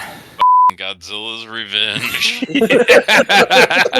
And then he hangs out with that creepy old dude, and is he even related to him? Why is that acceptable? Oh God. So Oh, my basically, God. all the things you said. Yeah. So the only person that didn't put Godzilla's Revenge as number 1 worst hated put it as number 2. It is number 2. That's right. Yep. Which is, what it deserves. It deserves. It a deserves big, number 2. deserves a big steaming number 2. And speaking of number 2, now that we finished our top and bottom lists, I vote that since this is a podcast, we take a bathroom break and then we return for the rest of our items. It's intermission, everybody. Dracofunk, do like a theme song while we're out. Okay.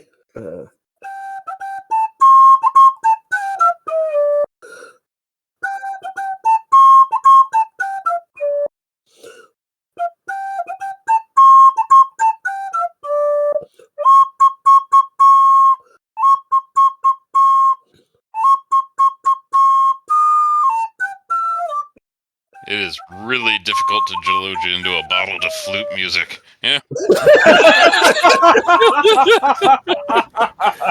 You could have like gone to the bathroom.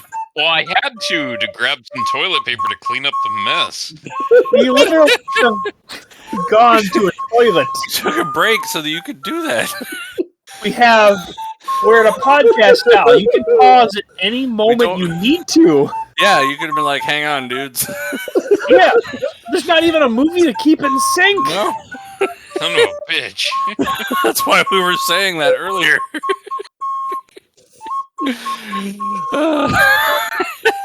That's Gotta piss. Now I'm going to be conditioned to do that. You'll Pavlov me, dude. was that The Pied Piper of pissing. Was that Peter and the Wolf you were playing? No. It's Peter in the bottle.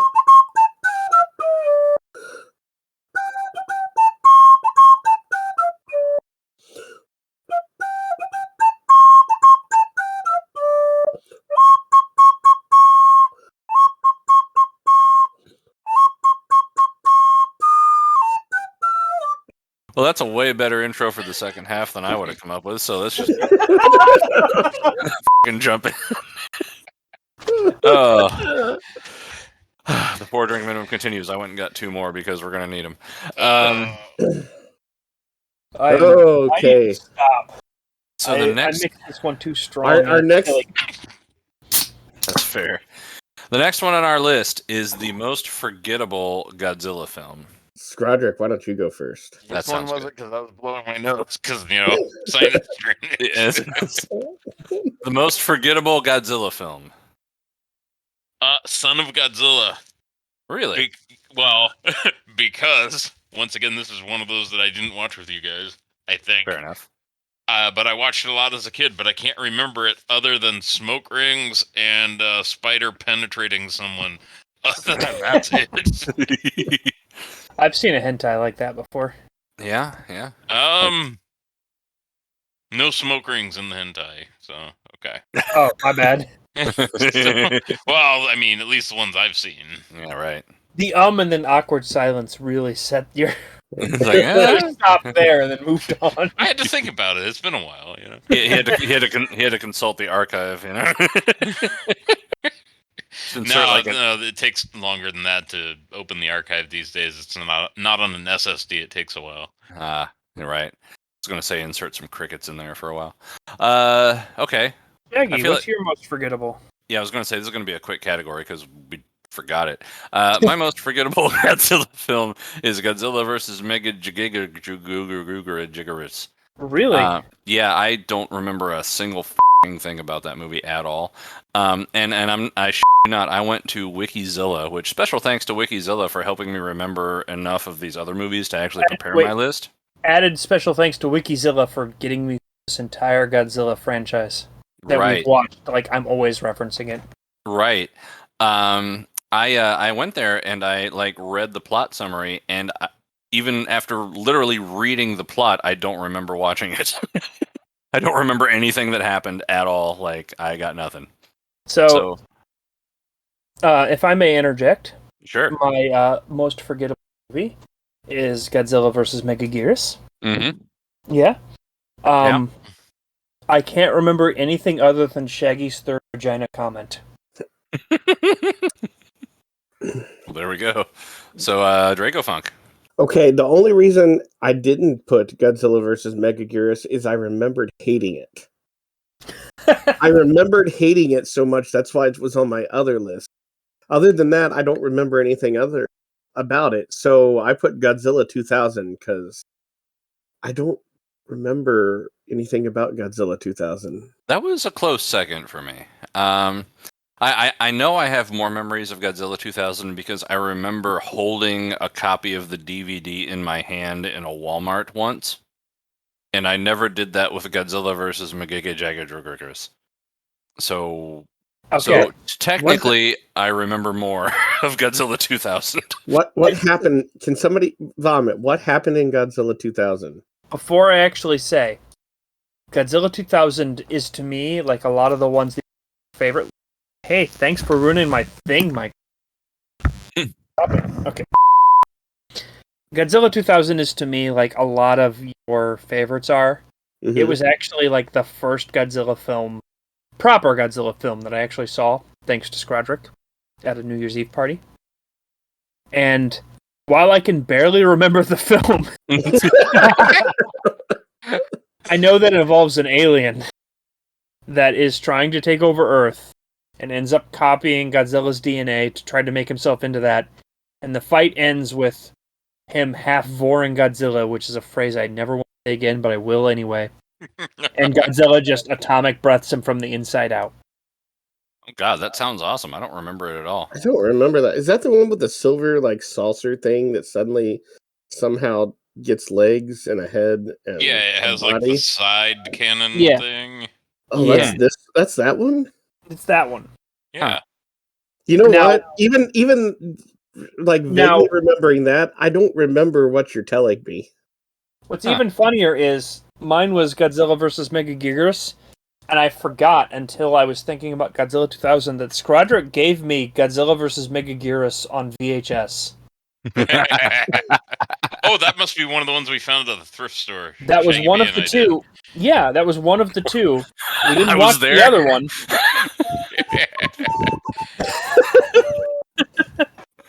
I've owned that back to the VHS era. Wow.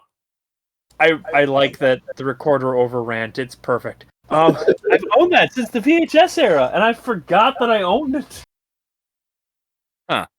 Okay, that thing sort of looks familiar. Yeah, because Yeah. it just starts like kamikazing them, or Yeah, like it does. at one Like point. it does a bunch of stupid. I'm agreeing with Dracofunk. 2000 is forget. Yeah. What do you know? So next category. Favorite Godzilla or form of Godzilla, Scrodrick? Oh, actually, you know what? I think I can probably guess what we all put. So why don't you want to just do it on 3?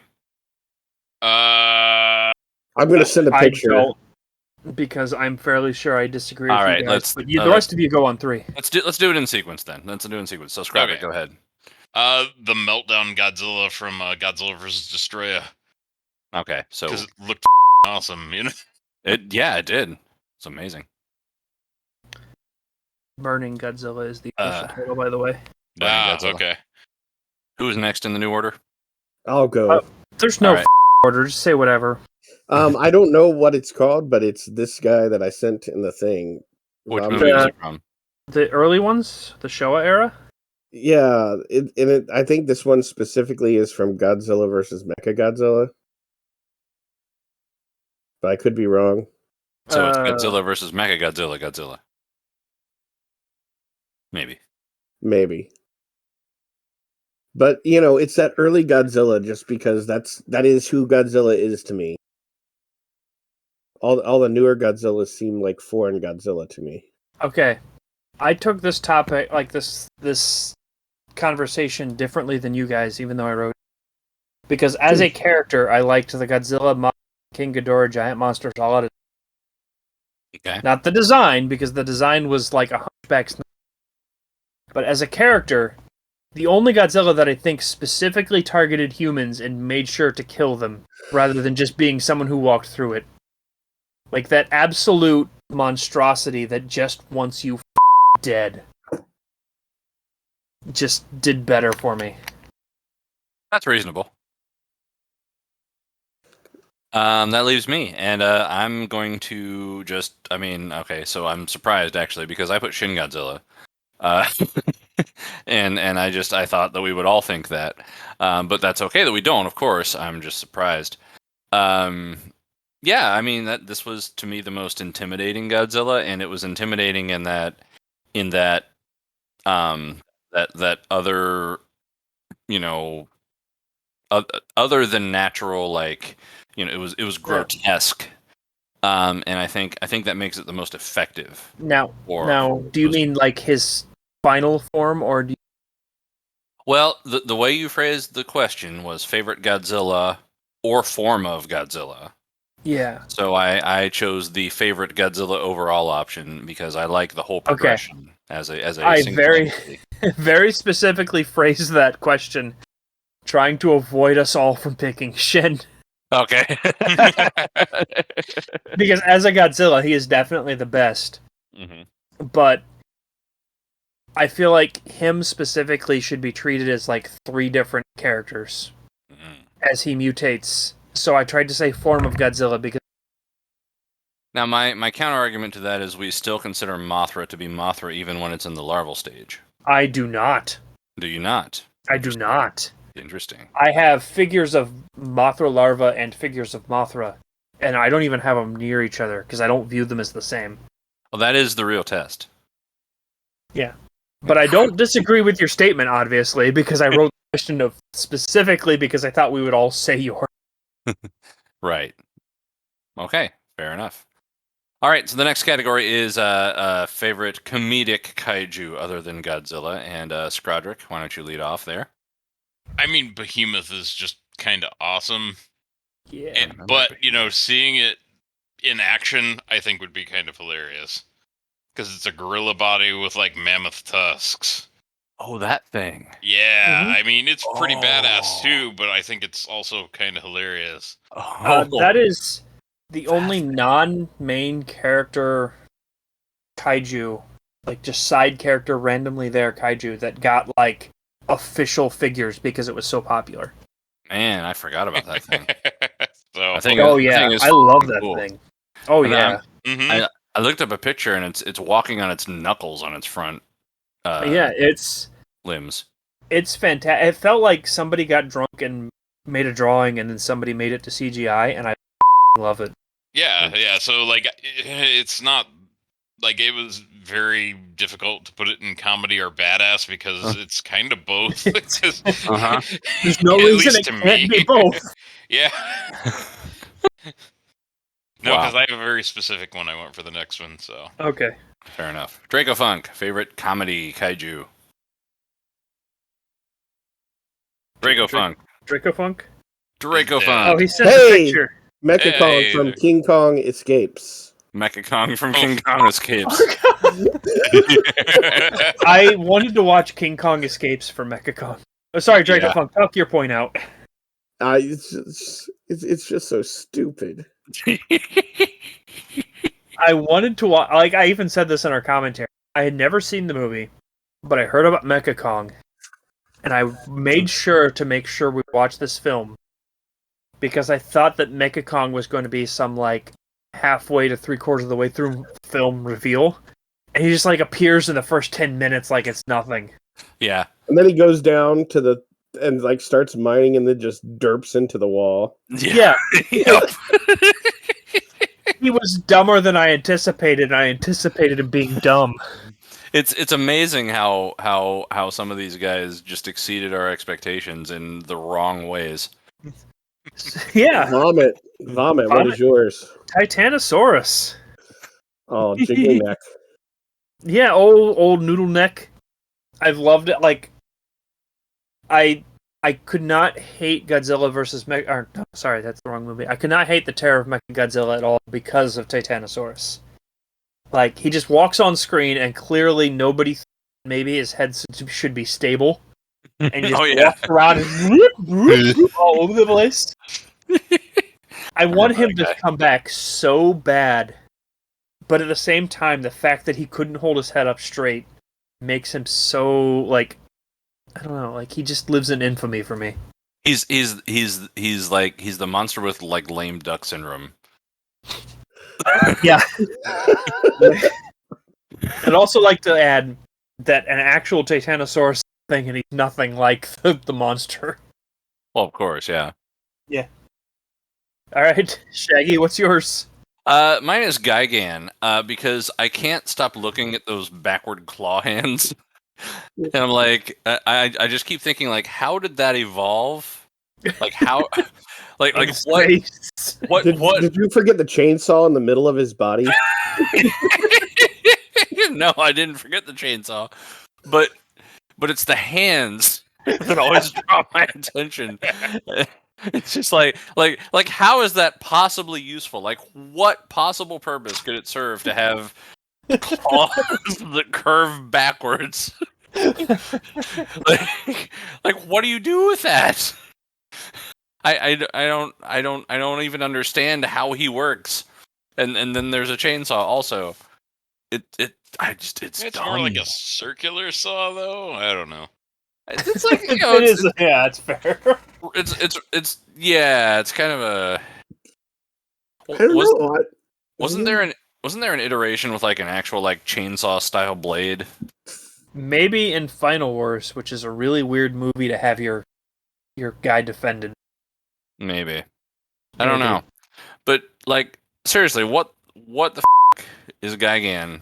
Oh, yeah, that's the one. Okay, yeah. Yeah, he has actual chainsaw hands. That's what it was. That makes more sense than the original.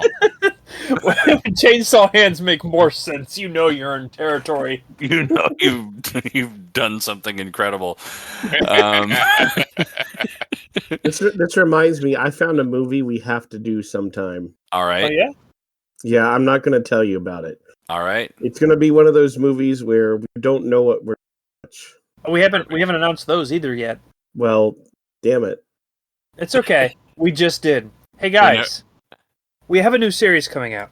It's not going to be like a full-on series or whatever series. It's just going to be that one of us picks a movie and makes sure the rest of us have an unlabeled copy. And the only thing we're allowed to share with the other people beforehand is the IMDb score. And then we watch it. and then we watch it. So the people at home, you people, the viewers, both of you, will get to see our completely not ready reaction to whatever is thrown at us. It's going to be remarkably similar to our normal level of preparation, but it'll be funnier. Well, like, it'd be like Godzilla versus Gigan, where we don't know Gigan's going. Yeah. Right. Yeah. Okay, next category. That would be the favorite, most badass kaiju other than Godzilla, and Scrodrick, take it away. I like Gigan, so you. Well, and now that I'm seeing the chainsaw hands Gigan, I get your point. Oh, I like all iterations of Gigans. You like all Gigans? Okay, Oh yeah. It's You the know, guy with hand. giant blades and saws and shit. Yeah. It's funny how the line between badass and terrible is so close. Well, I mean, It that's is. kind of where I am with Behemoth too. It's almost interchangeable. Yeah. And that's what makes Godzilla movies fun for me. Is it's like these are so ridiculous. It's really a game. Like the entertaining part, particularly the older ones, the entertaining part of these movies is, can they pull off the monster they designed? Like, because it's all or nothing. Like, you put all your fucking chips into the monster design before you have any chance to figure out whether it can work at all. That's not even the old movies. That's still. That's all of them. But you have to commit. Like, this is what we're putting on screen, and then once you get in front of the camera, if it doesn't work right, it doesn't matter. You can't go back. That's the way I feel about Kong versus Godzilla's Mechagodzilla. Yeah, exactly. Mhm. Like, that Exactly. felt like somebody should have taken more time on that design. Yes. Yeah. No, but like with Gigan, I always just look at him and I'm like, what's the origin of this? I kind of want to know. It's like, was there some sort of lesser kaiju that like some aliens got a hold of and like chopped his hands off to put blades there to try to make him more dangerous? And like they shoved a VR visor on him to like show him happy thought. Like you're gardening, you know, use your He's scythe just in to there cut thinking down he's the cord. gardening and he's kicking the out of people. Yeah, you know. He's either constantly playing Virtual Boy games, which is why he wants to kill everyone, or he's like, or he's like Cyclops from X-Men, where if he takes the visor off, he just lasers the out of people. But But if he can't. tries to take the visor off, he chainsaws himself in the face. Exactly, so he can't ever use Well, it. that's when they put him in like lumberjack mode. It's like cut down all the trees. You have your, you know, your center circular saw and your chainsaw hands, and you go cut down the trees, How- the happy trees. And He's a tree hugger that's actually a lumberjack. Yeah, his strategy in fights with other monsters is to try to get them to hit him in the face and knock the visor off so he can laser them, you know? Like, yeah, okay, I can see that working. But what? but no, like I just want to know the origin. Like, how did he happen? Because you don't naturally have chainsaw hands. No. Who abused him? That's what I want to know. Oh man. Oh, God. Okay. Okay, I look at this. You said favorite and then in parentheses most badass. Yeah. My favorite one other than Godzilla is Mothra, but most badass is King Caesar. Question mark? Am I muted again? No, No, I it's just heard like you. I don't know how to say most badass versus Mothra or King Caesar. I'm in stunned want- silence. Yeah, like it's not that I hate Mothra at all, but I don't. Okay, that's your favorite, and then most badass is King Caesar. Yeah. Because he like slept in the rock and then he came out and kicked ass. And then when he was done, he went back and slept in the rock. How do you? Okay, well, in your mind, is that different than a volcano? Lava doesn't go back in when they're done. Well, no, but Godzilla goes into volcanoes sometimes. and Well, sleeps I couldn't there. choose Godzilla. It was other than Godzilla. It's fair. Oh, Yeah, okay, fair, I did yep. say not Godzilla. You're right. I'm wearing orthopedic shoes. I didn't want. Thank you. I didn't want all of the most badass section to be forms of Godzilla. And the other, and Space Godzilla is a form of Godzilla. So I couldn't put That is that true. in there. I did not count that, but I get what you're saying. You could make an argument either way on that one, but yeah. So those are my two choices, because if I could choose a movie to see, and I could have any kaiju I want in there along with Godzilla, I'd want Mothra and King Caesar there. And, I'd love them fighting Space Godzilla and Gigan. I would watch that movie. Godzilla and a Gigan is actually a solid combo. And Ghidorah would be there because Ghidorah's always there. I just want Ghidorah there on the side in a giant lawn chair with 3 drinks. Yeah. 3 completely different drinks. Completely different drink. Each one is drinking one, and they all hate each other. I was gonna say, every time one of them takes a sip, the other two cringe and disgust for how it tastes, and then the other one takes a sip, and then taste it? I don't know. And honestly, here's what I want. I want King Caesar or King Ghidorah. Damn it, King Ghidorah. King Ghidorah there, but have Godzilla, Mothra, and King Caesar fighting Gigan. Gigan. I just lost two. Who else did I want? Space Godzilla and Ghidorah? Space Godzilla and Mecha Godzilla, like the Showa era Mecha Godzilla. Like the Godzilla trilogy. Or the triumvirate of Godzillas. Yeah. Yeah, that'd be awesome. Yeah. That would be that's the movie I want.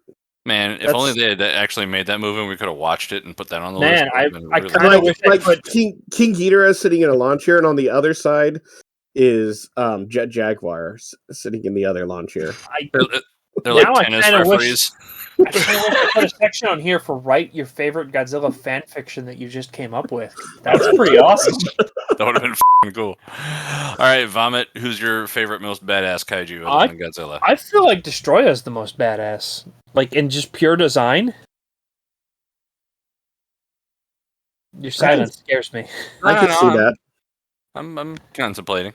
Destroya is probably my favorite modern. Like pure design badass. Aside from the fact that he splits into 70 little giant spiders compared to his normal form. Just how he was conceived. I mean, as a monster, he's just this mutation of the only thing that ever killed Godzilla. And he turns into some scary spider crab that is also 70 spider crabs. I guess other than Space Godzilla, Destroya is the only modern. I was fighting between Space Godzilla and Destroya, so I get your point. Yeah. And I don't care for any of the other ones, really. The only finalized point I had to make me lean towards Destroya versus Space Godzilla is, even though it wasn't Destroya that did him in, that's the only movie where Godzilla just dies besides the original. Yeah, fair enough. Mm-hmm. Shaggy. I wrote your name down twice. No, it is Shaggy. Shaggy, what's your most badass? My most badass, and I'm going on the record here, not on the style, not on the looks. I'm going on the bang for the buck value here on what you get out of your kaiju dollar. Is Mothra. Mothra kicked a lot of ass. Mothra clearly defeated Godzilla at least twice. Mothra has multiple forms. Mothra, even as a baby, like a literal, crawling on the ground ass straight out of the egg baby, can, beat the big guys. Mothra got its own spin-off movie series, which, granted, they all sucked, but got 3 movies, a trilogy. 4 movies. 4 movies, a quadrilogy. Well, no, the one isn't tied back to the others, but still. 3 movies. Mothra was its own movie. And they were like, this monster's too awesome to ignore, and they brought him in and a reboot. Yeah. A pre-boot. The reboot. Oh. Yeah, etc. Mothra got a lot. Mothra inspired a religion. like a literal entire tribe of people that made itself known in multiple movies.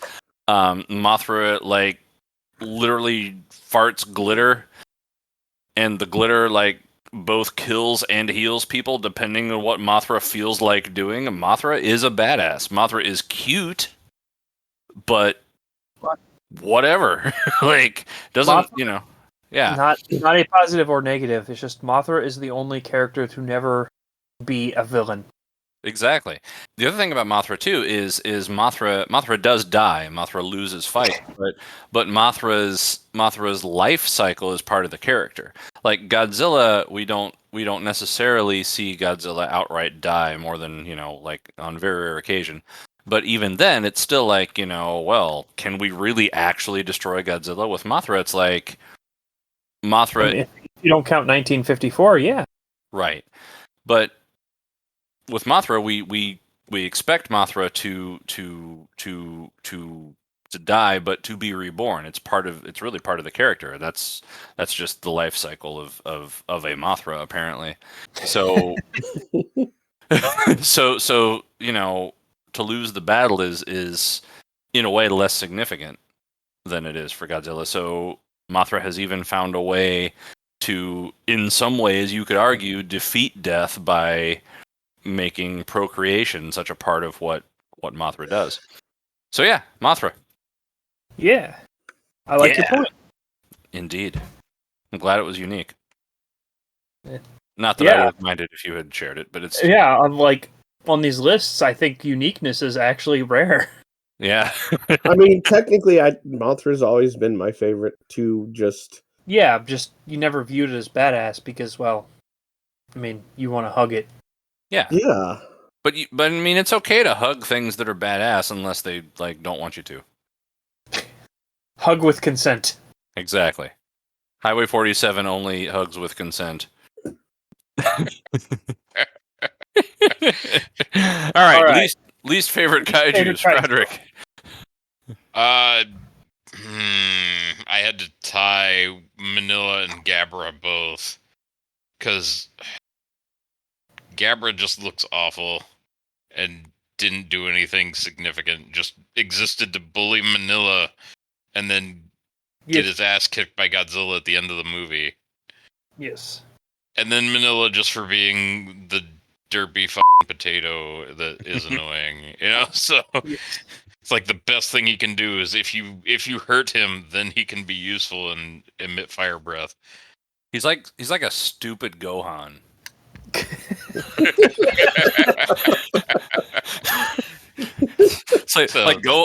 Like Gohan is a sympathetic character, But that's the reason Gohan works. It's like Akira Toriyama watched Son of Godzilla and said, they got almost everything. How do I do that but good? Yeah. Oh, let's make him, I don't know, mildly sympathetic.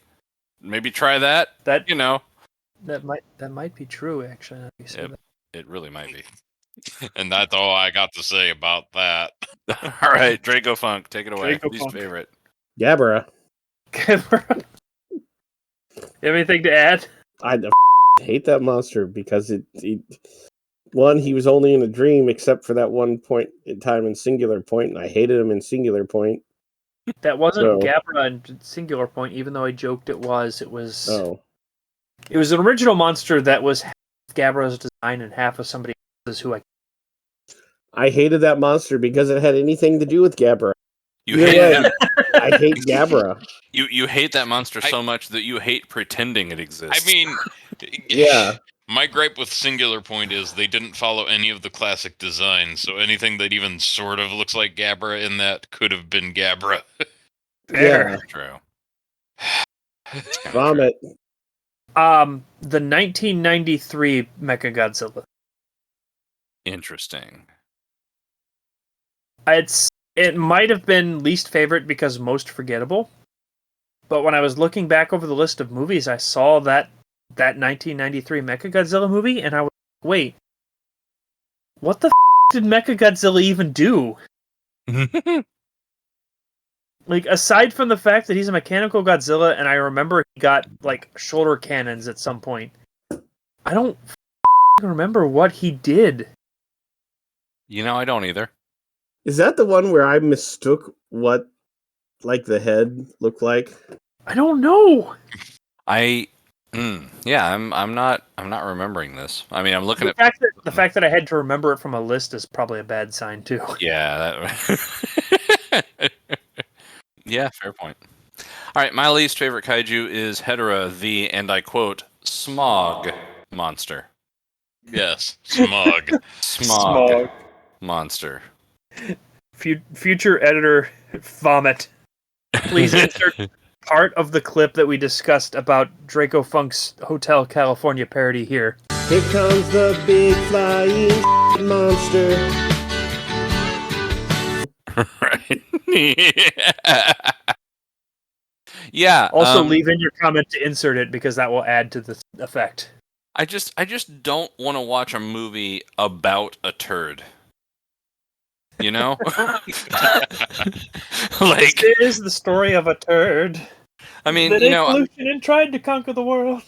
I could see a time in my life where I would find a movie about someone overcoming some sort of bowel disease being like inspiring. You know, fine, but I don't want to watch like, you know, a turd. Like, I don't want to just Can I look make at a an turd. argument to you that still helps your point?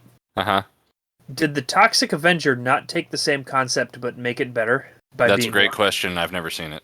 Okay, fair enough. Yeah, not into you know, Not turd into spot. play. Yeah, not my thing. Yeah. So moving on, favorite human character, Scrodrick. So I actually didn't. I had to look up the guy's last name, but Rando Yaguchi, the low-level bureaucrat from Shin Godzilla that keeps getting handed because he's the only capable character in the bloated bureaucracy, and he just takes it like a champ. Yeah. Does the whole stereotypical businessman thing, sleeps at the desk. And he's like the only guy who never gets distracted from actually like achieving the goal. Yeah, they're like, please put on clean clothes and eat something. Yeah, and he's like, oh, right. So, he's actually trying to do something. So, no, I really do like that character in a, like sea of forgettable characters. So much so that in the early movies, they keep having the same actors play different characters. Uh, And you're like, oh, it's that guy, but it's not the same character. The only argument I can have against it is the fact that I specifically avoided picking anyone from Shin Godzilla because in my mind, it was the only movie with distinctive characters. Yeah. So that was why it was kind of my go-to for favorite human character. I can't even disagree with you. Like, are the Mothra twins human? Because they're tiny. No, they're fairies. see, How'd yeah, that and happen, that's the literal reason why I didn't make That's why that I my didn't choice. pick them. Yeah, That is exactly. why I didn't choose them. Yeah. And I also remembered his name was Rando because of Mystery Science Theater 3000. Gotcha. I've already forgotten his last name. You'll fix it later in the notes. Dracofunk. Okay, so I couldn't remember who they were, but like the team from the Terror of Mechagodzilla, you know how they like made that stupid plan to like sneak up the metal stairs loudly? That was Godzilla versus Mechagodzilla. Yeah, it was either that or Plant Girl. And Plant I know, Girl was I pretty get what good. you're saying, but like, you're only helping my point for later by not remembering which movie they were from. I'm all the human characters are forgettable. They really are. Like even Plant Girl, like I don't even know her name. Did she have a name? She had a name. I don't remember it, but Yeah, we've always she did not like the talks to plant things was our joke. Mhm. She was actually legitimately psychic, and we just kept joking because we thought she only talked to plants because she was so forgettable. We thought that was a plot point. I knew it wasn't, but the fact that you guys kept thinking it was, and I just rolled with it because it was hilarious. yeah, Plant Awesome. Girl. I can talk to plants. Yeah, Yeah, her. yeah. She was like a psychic through that entire era. Like, just straight up can read Honestly- people's minds. But we just said she could talk to plants because it made it funnier. Honestly, it's just these are the most memorable characters. Those were the most memorable characters to me I that I get what you're didn't saying. hate. That I didn't hate. And I guess I could have chose Steve Martin, but like, Fair. it was Steve Martin was just Steve Martin, and that's like the only because I can remember his name because his name's Steve Martin. Right. Yeah. If not, someone years later would be named after him and become way more famous. Probably would have forgotten him. Yeah. Yeah. Shaggy? Now it's Vomit next. I'm last. Oh, Vomit? Oh, I thought I was going to get to go last on this one. If you want to, I suppose I can go first, but whatever. Yeah, go. Yeah, you go ahead. No, All you right. can't go first. I've already went first. Now you have to go second. But Scrodrick went first. Now you have to go third. You. All right, I'll go third. Well, my favorite character is Raymond Burr, is Perry Mason, is Steve Martin in no, not the banjo guy, the Godzilla reporter, Godzilla 1956, the only American guy in Japan. And because of all the reasons that you just said that you don't feel like he should be the favorite character, he's memorable and distinctive. And that's more than I can say about any other human being in the whole fucking Godzilla universe. Close second, though, I will say, was that dollar store discount budget Steven Seagal submarine captain guy who was like an MMA fighter or whatever. He was my number 2. Yeah, I couldn't. He's I'll tell you, everybody's number 2. to be honest with you, I think honestly the reason I didn't list him was because I couldn't remember enough about what movie he was from, what his name was, what he actually did, or anything else to like actually find him in like all of the wiki articles. You never would have found him because he's from Final Wars, and you would have avoided looking there. That is, yeah. Actually, you're completely right because I would have seen that and said, "Nope, that guy. It's Raymond Burr."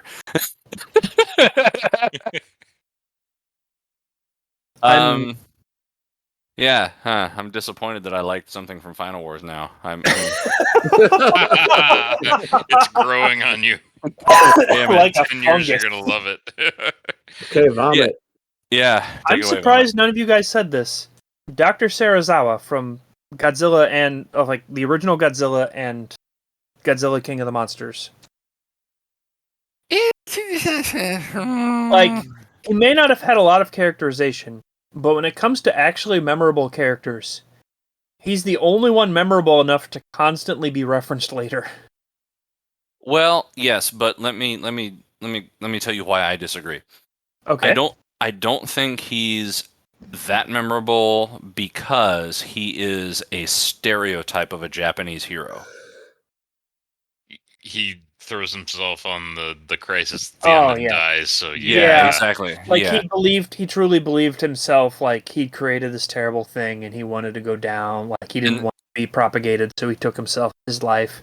And to preserve the honor of what he represented, he sacrificed his life so as to not bring problems on whatever. That's like it's every Japanese story about honor and sacrifice and your obligation to your family and your duty. Okay. Now, if that was truly true, would that not have been in every single Godzilla film, or at least every? They it was in the first one. It was in the first one. I'm not arguing with that one. Yeah. I'm literally just trying to come up with a counterpoint. But if it was really such a terrible stereotype, I feel like we would have seen it more in this extremely Japanese series we watched. Well, and I don't think it's a bad stereotype. I think it's just a very common way that the Japanese art creates characters. It's a trope, right? It's just trope. Yeah, and I'm not the tragic sacrifice. Exactly, and I don't think it's a negative. It's just very much it's a staple of Japanese drama. So in that way, I don't find him as memorable or as And why you say that? Didn't that trope play out at least 3 or 4 times throughout the series? It did. It was never done as well. It wasn't done as well as Dr. Serizawa was. Because didn't like the Super X pilots end up sacrificing themselves, like to, yeah, a lot, and depressed, socially awkward girl who made friends with the girl of opposite emotions from reality and whatever the movies those were. Yeah. I honestly can't place what the you're talking about right now. I remember her, but I don't remember what movie. It was the ones where they remade Mechagodzilla and named it like Kiryu or something. Oh, Godzilla versus Mechagodzilla. She didn't kill herself. Yeah, she didn't, but she tried to. She tried. She definitely tried. Yes. She climbed up Godzilla's ass where all the radiation was. Yeah. Yeah, and versus Mechagodzilla. It was Godzilla. Didn't that guy who got trapped in like the not the Mechagodzilla, but like the not Mechagodzilla?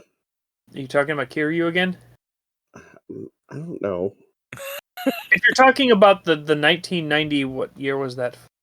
The 1993 Mechagodzilla? I can't tell you. Well, I he can't got like remember ejected he from did. it or something eventually, I think. Well, like right? he climbed it. No, he climbed in it to repair it, and then got stuck in there. And he's like, "Guys, it's okay. I'm gonna fix it anyway. I know I can't get out, so just let me die." Yeah, I remember that guy. And then you could argue at the end of the Planet Eater. Yes, very that much. happened too. So I know. I don't want to argue anything. Yeah. Example, but you have a valid point. You're completely right. I'm still going to keep him as my favorite because I don't want to think about anybody else. But sure, I don't think. The point is the human characters really are. So that's a great segue into the last topic that was written like 5 minutes before we started recording. Least favorite human character. Take it away, Scrodrick. Say what I know you're going to say. Short Shorts Kid. Yeah! God damn it. Why? the harbinger of the worst Godzilla movie. Do you have anything you'd like to say? Like, I'm sorry. Let me cut that differently. What happens to be yours, Shaggy? Booty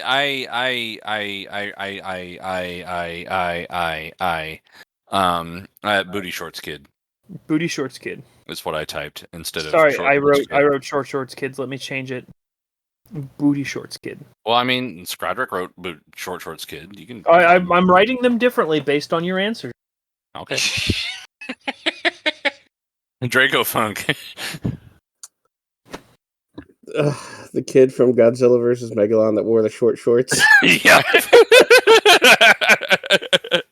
Finally, we all agreed on something. Well, I have to slightly disagree. Okay. But let me finish writing the kid from Godzilla vs. Megalon that wore the short shorts. A lot to type when you're drunk. Mm-hmm. I can't pick one character I hate more than the rest because I hate so many human characters. Yeah, but that was my problem with favorite. Was like there are very ignoring Shin Godzilla because the only character, like the only movie I felt like had human characters were actually human. That operated like which was my argument against using. My argument against using him as favorites. Like, there isn't a character in any of the Godzilla films that I can think of besides Dr. Serizawa that I didn't just hate for one reason or another. And that's really weird considering I'm the one that dragged you guys into this series. But it wasn't until I was trying to pick a favorite that I realized I just hate everybody. Oh, how about the assholes that were like, what were they like after they were after like a dog or something? What? I don't remember. Like it was a bunch of Caesar were after a dog? No. Was it Godzilla 2000? That's the one I can't remember. Oh man, no, like it was a group of drunk people that were being assholes, and then Godzilla showed up, and like one of them was in the hospital, and then like they thought, like, this is my honorable mention for like funniest death was one of the assholes was in the hospital, and Godzilla walks past the hospital, and then his tail swings over and hits the building after That she could thinks she's easily fine. be. That could easily be Godzilla, Mothra, King, or a giant monster solid attack. Maybe it is. Because that's the one that would specifically go out of his way to say you to humans and make sure he killed them.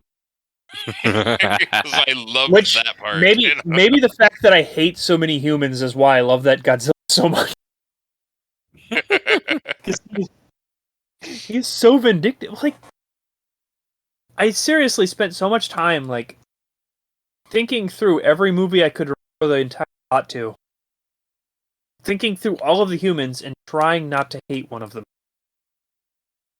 Like, Steve Martin was kind of okay. Steve Martin is forgivable in the same way that you forgive your grandparents for being like kind of racist. Yeah. Like, You know? Steve Martin, like, I only hated him because he was there. And that sounds Yeah. terrible, but it was unnecessary to sell it to the American audience. Sad. Yeah, it's like he knew what he had to do to both to both legitimize what he was seeing and also appease the people that sent him. Like he was that character, and it made a lot of sense from that perspective. Yeah. Right, but like, I'm trying to think of aside from Shin Godzilla, which I have given a free pass on all of this.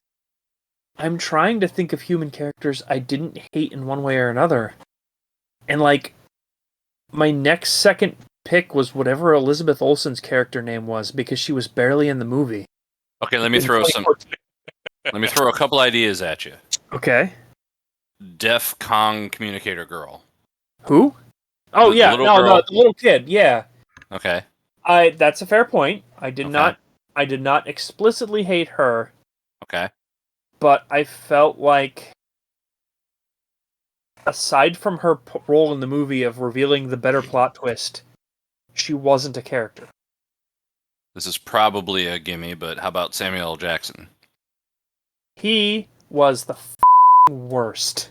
Agreed there, but Yep. you know, I gotta like throw him John in. Goodman better, and that was like Kong Skull Island was a record movie in my book. It took so many actors that play so many likable characters and made terrible characters out of them. Yeah, it did. What do you think about Dollar Store Steven Seagal? Which movie had Dollar Store Steven Seagal? That was Final Wars. We went over that a little bit ago. Remember how I got pissed off because I liked something Oh, from the that movie? MMA fighter? Yeah, that guy. I only loved him because he was terrible. Okay. Let's He see. had no character. He was just like, we're gonna make this guy a badass because, I don't know, he's the fucking captain and we like Americans. Yeah, I'm out of ideas. So little girl from Godzilla vs. Kong is a maybe. Yeah. She's defensible. I don't explicitly hate her, I just don't feel like she was much of a character other than a plot point. She was lip service to inclusivity. I do not want to say that about a little girl. I mean, at least she didn't have booty shorts on. That's fair. That's fair. Well, we have reached the point in the podcast where we're going to move on from talking about children in booty shorts and on to I suggested 2 days ago, or maybe 3 days ago, I don't know, a couple days ago, that we each create some sort of a more generalized, or at least individualized discussion point that we could talk for a couple of minutes about, and maybe throw back and forth and exchange some ideas on about the franchise in general. And I think Vomit hasn't started one of these yet, so Vomit, I'm going to have you start. I didn't actually write one of these because I thought you were favorites and least favorites, so I'm just gonna... You're just going to pass? I'm gonna keep going. All right. Like, 'Cause you're cutting out a little bit, by the way. You need to talk a little bit louder, I think. let me get way too close to the mic. That's not better. I'm bad. Like, the franchise is interesting to me after I thought about it, and it was specifically after we watched the CGI movie. Part of my thought on this may be in what went up. But, like, this franchise kind of exists in 3 different categories. One, which I find to be the most interesting, is the human reaction to the natural disaster of Godzilla. Like, you can definitely put this in the original, you can put this in Godzilla 85. This is almost entirely what Shin Godzilla was. Like, how do humans react to this force of nature that is well beyond their comprehension, but they need to deal with it to survive? And I feel like that makes a good Godzilla story. The secondary one, which I think is actually closer to what I think Dracofunk would like, is more of the technological aspect. Like, now it's reached a science fiction point where we're building giant monsters and Godzilla-shaped death rays for some reason, mazers that we're all over but nobody wants to discuss. Like, these feats of humanity that are beyond our comprehension that could fight a giant monster if he walks onto the shore, because why the not? We're in science fiction now. And the third one, and the one that I find to be purely interesting and the most Japanese, is kind of a spiritual aspect of Godzilla. Like, he is this Godzilla. He's this god incarnate that has come to destroy us for our sins. We should repent and we are terrible, kind of. And I don't know if I can expound on that entire concept, but I feel like if you view all of the movies as being in at least one of these categories, if not three, it kind of makes the franchise feel like three franchises, if that makes sense. It does, and I think it's a kind of uniquely Japanese thing to take all of those different ideas and put them together in one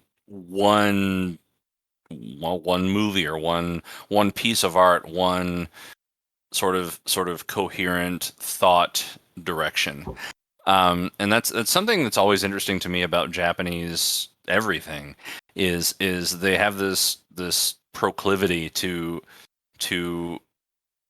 well, I'm okay. To restate that a little bit better, they seem to like to take things that the rest of us, pretty much every other culture in the world would compartmentalize, right? Like we as Americans or Westerners, we think like religion is its own domain. Like this is how I think about theology. This is how I think about mythology. This is how I think about whatever spiritual journeys I want to take. But then I put that away when it's time for me to like go to work and like drive a car somewhere and like do basic transactional day-to-day life. But it's a very Japanese thing to put all of that together. And so I like that idea that you see that as three, what we would think of as three very separate sort of modes of thinking, and that this is a franchise that makes a really strong attempt to combine them. I think that's very representative of the Japanese way of thinking and how that contrasts with sort of our way of thinking. Is that kind of what you were thinking? Close enough. Cool. Can we pause before we go to somebody else's? Because my bladder just cut out. Yeah, by all means. Oh No, piss. No. That's what he No, said. no. All right. Well, since you played the theme song, I'd better go now.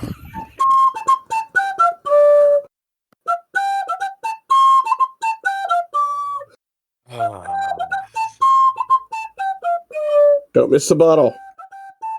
No, I have a pretty good amount of time I can hold it.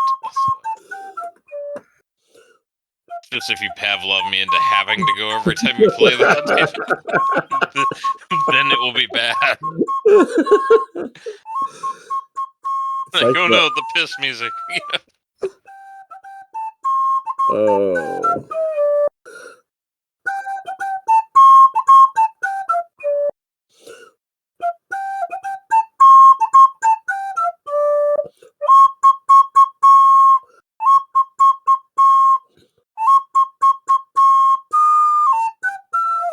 Do you want to go next, Scrodrick? I mean, I was just kind of saying to Dracofunk, I don't have a lot of deep thoughts we haven't already touched on, really. Other than, like, I like Godzilla when it's at its, like, I think it's at its best when it's serious. I am thankful, though, for all the, like, goofier, just filler movies, if you will.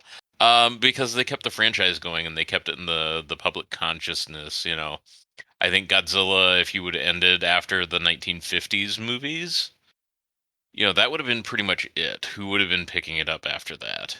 Except for Right. maybe Hollywood in the last, 15 years, because, No, reboots. no one is rebooting Reptilicus. Yeah, no. But, yeah, no, I agree with your point, but just I feel like forgotten. Yeah, no, but I cut out. I mean, I'm really curious to go back and do some research about old monster movies because, when did Japan start putting out monster movies? Was it, I mean, I'm assuming predominantly after Godzilla, but were there any before that? None that I know of. Yeah, so or was it Godzilla was popular enough that it kicked off a bunch of copycats that all suck? Godzilla kicked off a copycats and created the entire concept of the man in the rubber suit. Okay. That was a restriction to try to release Godzilla fast enough to be relevant to what its subject matter was. Gotcha. They wanted to do stop motion, but the time Hmm. constraints prevented it. Yeah, that would have been kind of bad. Yeah. But no, I am thankful that they were able to keep the franchise going through the 60s and 70s and 80s. Just to keep it in the public eye, but my preference for movies, especially these days, is your original Godzilla, the Godzilla 1985, and Godzilla. Those are the ones that stick out in my mind the most. All right. That's all I got for you. It's a pretty good point. Dracofunk?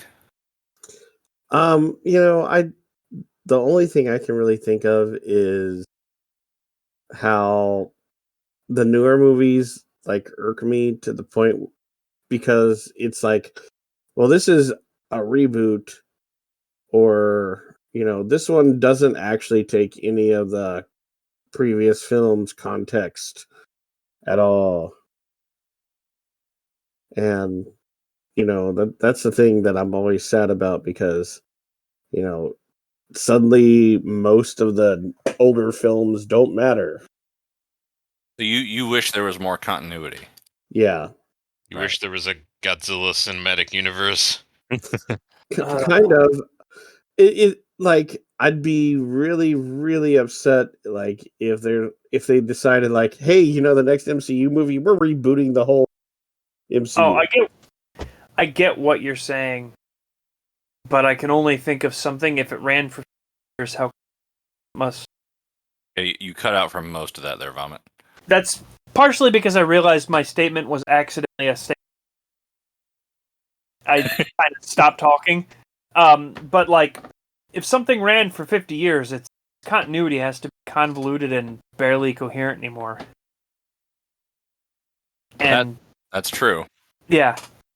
And then I remembered Star Trek, and then after I was saying it, I remembered Doctor Who, and I'm accidentally making my point for myself. Yeah. But I do feel like Dracofunk has a point. Even if they did reboots, if they had done a consistent continuity in the Millennium era, and one starting from 2016 or 2014. Okay, they did kind of one from 2014. That could be interesting. Okay, well, how many times?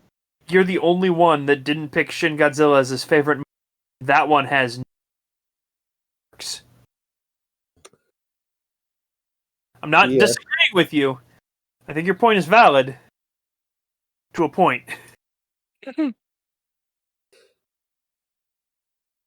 Yeah, I dislike all the newer ones where it's this one only takes into account the first movie. This one is a completely new reboot, and I remember preparing myself to explain Godzilla or Godzilla against Mechagodzilla, and how it only cares about the first one, but its sequel then cares about Mothra and Space Amoeba. That shouldn't be handpicked. These three random movies matter. Yeah.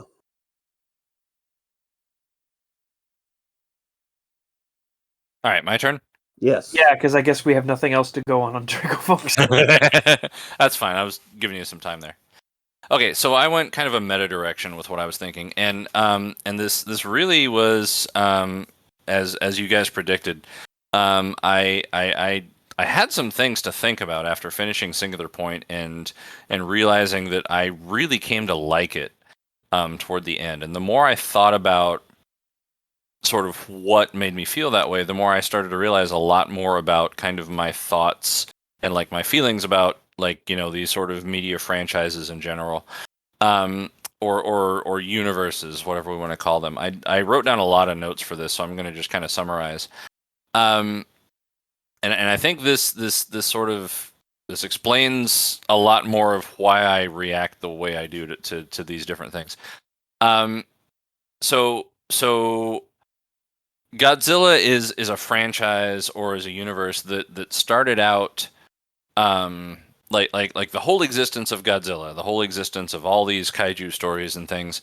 At least the Godzilla ones. They're not. They didn't start out as like it would be cool to have a monster movie. It started out as what is a way to express the metaphor or express some sort of higher order philosophical point.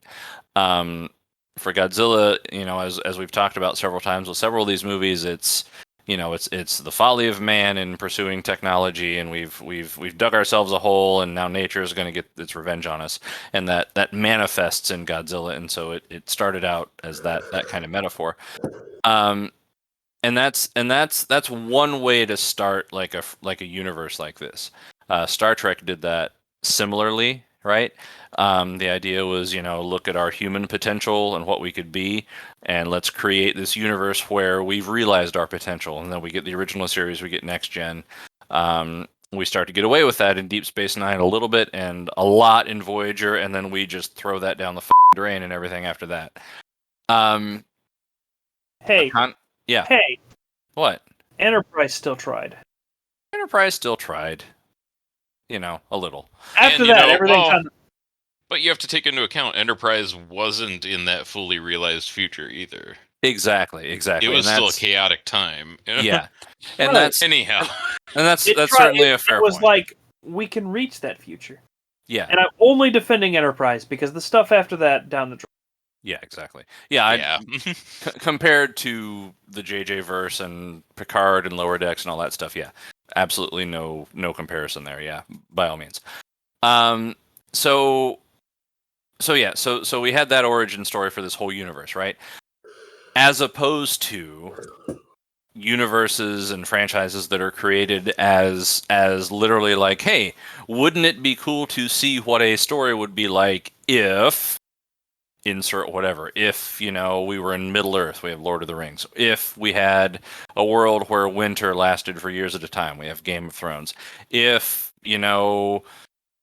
all of the things that existed for Firefly, Mandarin Chinese is a dominant language and it's 1,000 years in the future and whatever, all the stuff that is Firefly. But those are all franchises, universes, stories that are like here's a portrait of a different world, not this is a metaphor for life as we know it. So we have these kind of two different sort of categories of franchises, and I swear I'm going somewhere with this, right? So I think that what I've kind of realized about why I have really strong opinions about new Star Trek or like certain Godzilla movies and not others is that what I'm really seeing is that franchises that exist to explain a metaphor have a natural ending point, right? They can only tell this story for so long before they've just either run out of material or like the demands of the production mean that they have to change and transform into something else, or they just, for whatever reason, they have to stop there. A lot of universes end there, like the Twilight Zone made episodes for a while and then quit. They didn't make that transition into just being a brand. Godzilla hit that point really early. Say it about 1954. Exactly. That's exactly what I was thinking. They had like one movie that told the whole story, and then really, the whole Showa era was just the brand existing. Oh gosh, and then Scrodrick's computer crashed. Yeah, we'll just keep talking because he agrees with you. Okay. Even if he doesn't, we'll cut in his opinion later if we feel like. Oh man, I'm sorry, dude. Yeah. So okay. So that's the framework that I'm going for here. And I think that when I really kind of look at these movies, the ones that really stand out to me are the ones that do one of two things. They either fit that original metaphor really, really well and like retell that story in a way that's memorable, which, I didn't remember necessarily the same movies that you guys did, or they abandon it in such an effective way that I'm able to just enjoy it for being silly. Your number one most hated does that the hardest, but you still hate it. Yeah, but it's like it's past silly for me. It's past. Yeah, I know. I don't Right. disagree with you, even Right. though I love it. And I'll tell you what really drove me to this realization. It took me a couple days to process it, but it was vomit. It was you asking me straight up, if Star Trek Lower Decks did not have Star Trek written on the title, would it be good? And yes, it would. It's a good story. It's a good, entertaining thing, but it has nothing to do with Star Trek. In the sense that it doesn't have anything to do with the original purpose of Star Trek and the reason it was created and all that stuff. So, having said all that, I'm going to bring this back around, and I'm going to say, and the reason this made my top 5, I'm going to say Godzilla Singular Point is a successful reboot of Godzilla. It's a successful reboot because it takes that same exact original metaphor, which, if we boil it down to its basics from the 1954 Godzilla, is we as humans have created this technology faster than we are able to understand it, and it is now threatening to destroy us. It takes exactly that same metaphor, and it just rewrites it for the year 2030 instead of the year 1954. And that didn't really come into focus for me until like the last 2 or 3 episodes. But once I started to see the pieces start to come together, it really, really made sense to me, and I really, really learned to like it. There's lots of parallels to the 1954 movie. Again, the technology thing, it's artificial intelligence instead of nuclear weapons, or it's, something like that. It's the fact that our only real hope for survival is to get ahead of the same technology that is killing us in the first place and use more technology. And then there's the fact that there's really no happy ending, right? The old Godzilla, like, they managed to take care of that Godzilla, but they don't actually solve the problem. And the same thing is true in Singular Point. They take care of Godzilla, but at the end of it, they're like, okay, we did it. But they don't change anything about what they're doing.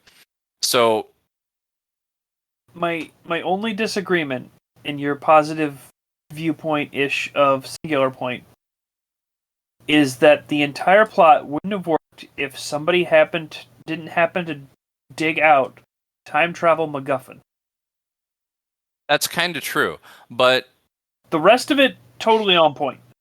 yeah, but I can forgive that parallel from the perspective of what the is an oxygen destroyer. I totally get what you're saying there. Yeah, and you got to consider, we're talking like 80 years of progress in technology. By the way, welcome back, Scrodrick. Yeah. Thank you. Yeah, I'm really sorry that you missed I my would whole have rant. just ignored your disappearance if we had not called out your computer crashing. Yeah, no. Hardlock had to flip the power switch on the power supply off to get it to reboot. Oh my god, I'm sorry, man. Well, Yep. not having heard his entire rant, do you have anything to say in response? Man, that's a weird take. I don't know how you came to that conclusion, but it's probably right. But whatever. which It is- surprisingly enough is exactly what I was expecting from all of It you. is my duty to call you out for whatever the that was. Which again is exactly what I expected you guys to say. Dracofunk, do you have anything legitimate to add to respond to that? Dracofunk, did you fall asleep or mute yourself? His computer crashed like Oh. mine. No, I muted Oh, myself. okay. Okay, I figured it was one of those two. Oh man, I have to piss now. All right. My final point on Godzilla singular point, that Yeah. one, is I'm gonna share with you guys in the chat a screenshot of something I discovered about the titles of these episodes. If I can get it to copy and paste into Telegram, copy please. Ooh. Paste please. Paste. Would you like to? Paste. Doesn't want to Would paste. you like? Would you like some horse paste? I heard. I would not like some horse paste. Paste. He took a vaccine. He doesn't need to consume horse piss. You don't want to crap out your intestines. Why can't I like? I don't want to crap out my intestines. That's about all I have going. So why can't I copy an image out of Google Docs and paste it into something? I can't answer that because I usually can. Yeah, I've done that like 3 times tonight. Yeah, I have this image here that I want to paste. I want to like You gotta copy. select the image. Yeah, it's like very selected. Can you right click say copy image? Yeah, right click and copy image is what I've been doing. Then I go to the thing and I hit paste. Yeah, and that it doesn't work. It's like not in the clipboard. It might be too big then, and you might need to actually physically. What if I I can't That way. I can't do that. It won't let me. Well, while he's figuring it out, can you give us some technical difficulties music, Dracofunk? And I'm gonna piss all over the place. Damn it! Damn you, Pavlov.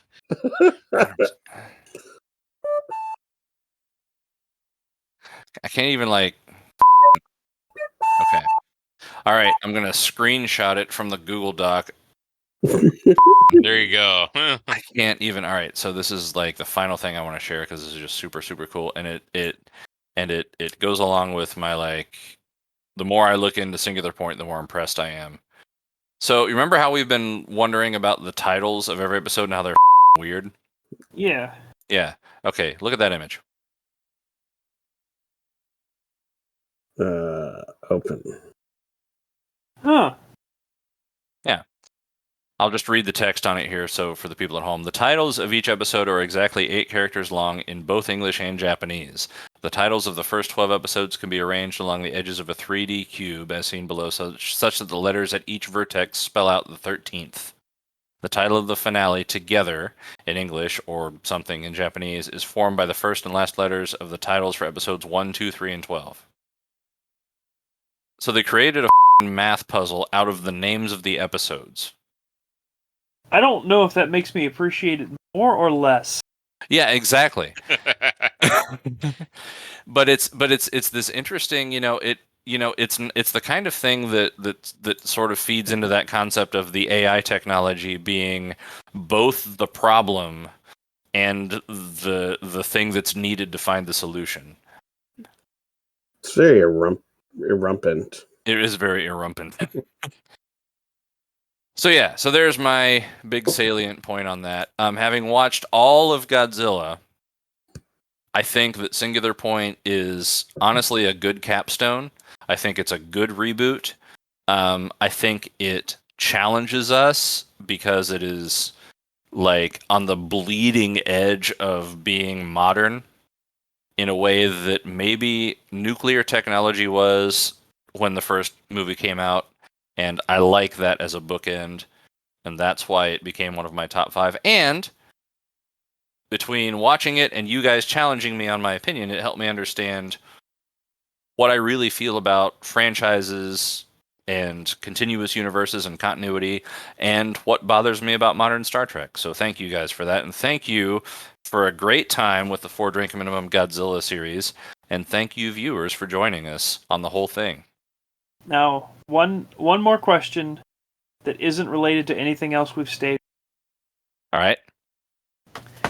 If/when another Godzilla franchise, another movie comes out, or another series, are we going to commit to watching it, or are we just is it. We're caught up. We're done. I say we do it. No, we have to. Yeah, I think so. Either Dracofunk has muted himself again, or he agrees.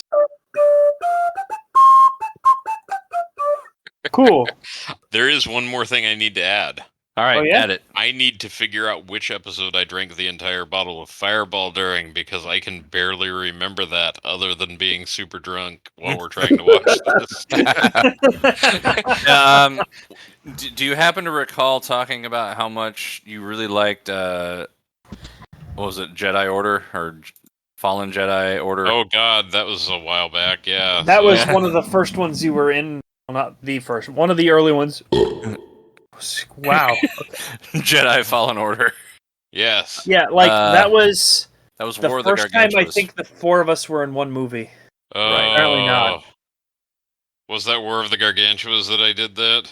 Yes, it was. Oh man. Okay. No wonder I can't remember that at all. I was slightly more sober for that movie. I was excited to watch that movie because I thought it was going to be terrible, and I like watching terrible movies with. I don't remember it other than the fact That was a lesson in I'm too old to do that now. Yeah. Amen. So on that note. On that note, join us next week for a whole new direction for the 4-drink minimum. I don't know if we're going to start what we're going to start next right away, if we're going to do a couple things in between. I don't remember. You guys plotted a schedule. we were going to do the surprise project. Not the surprise to the viewers, but the surprise to us project for next week. All right. Well, join us for that. I've got something picked out that will be fun. And we'll see you then. Good night, everybody. Good night. Good night, everybody. Take care of yourselves. Or else.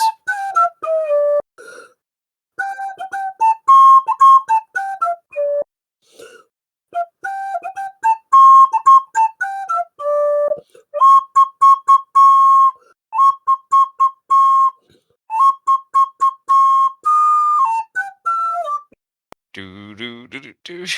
I know. Damn it.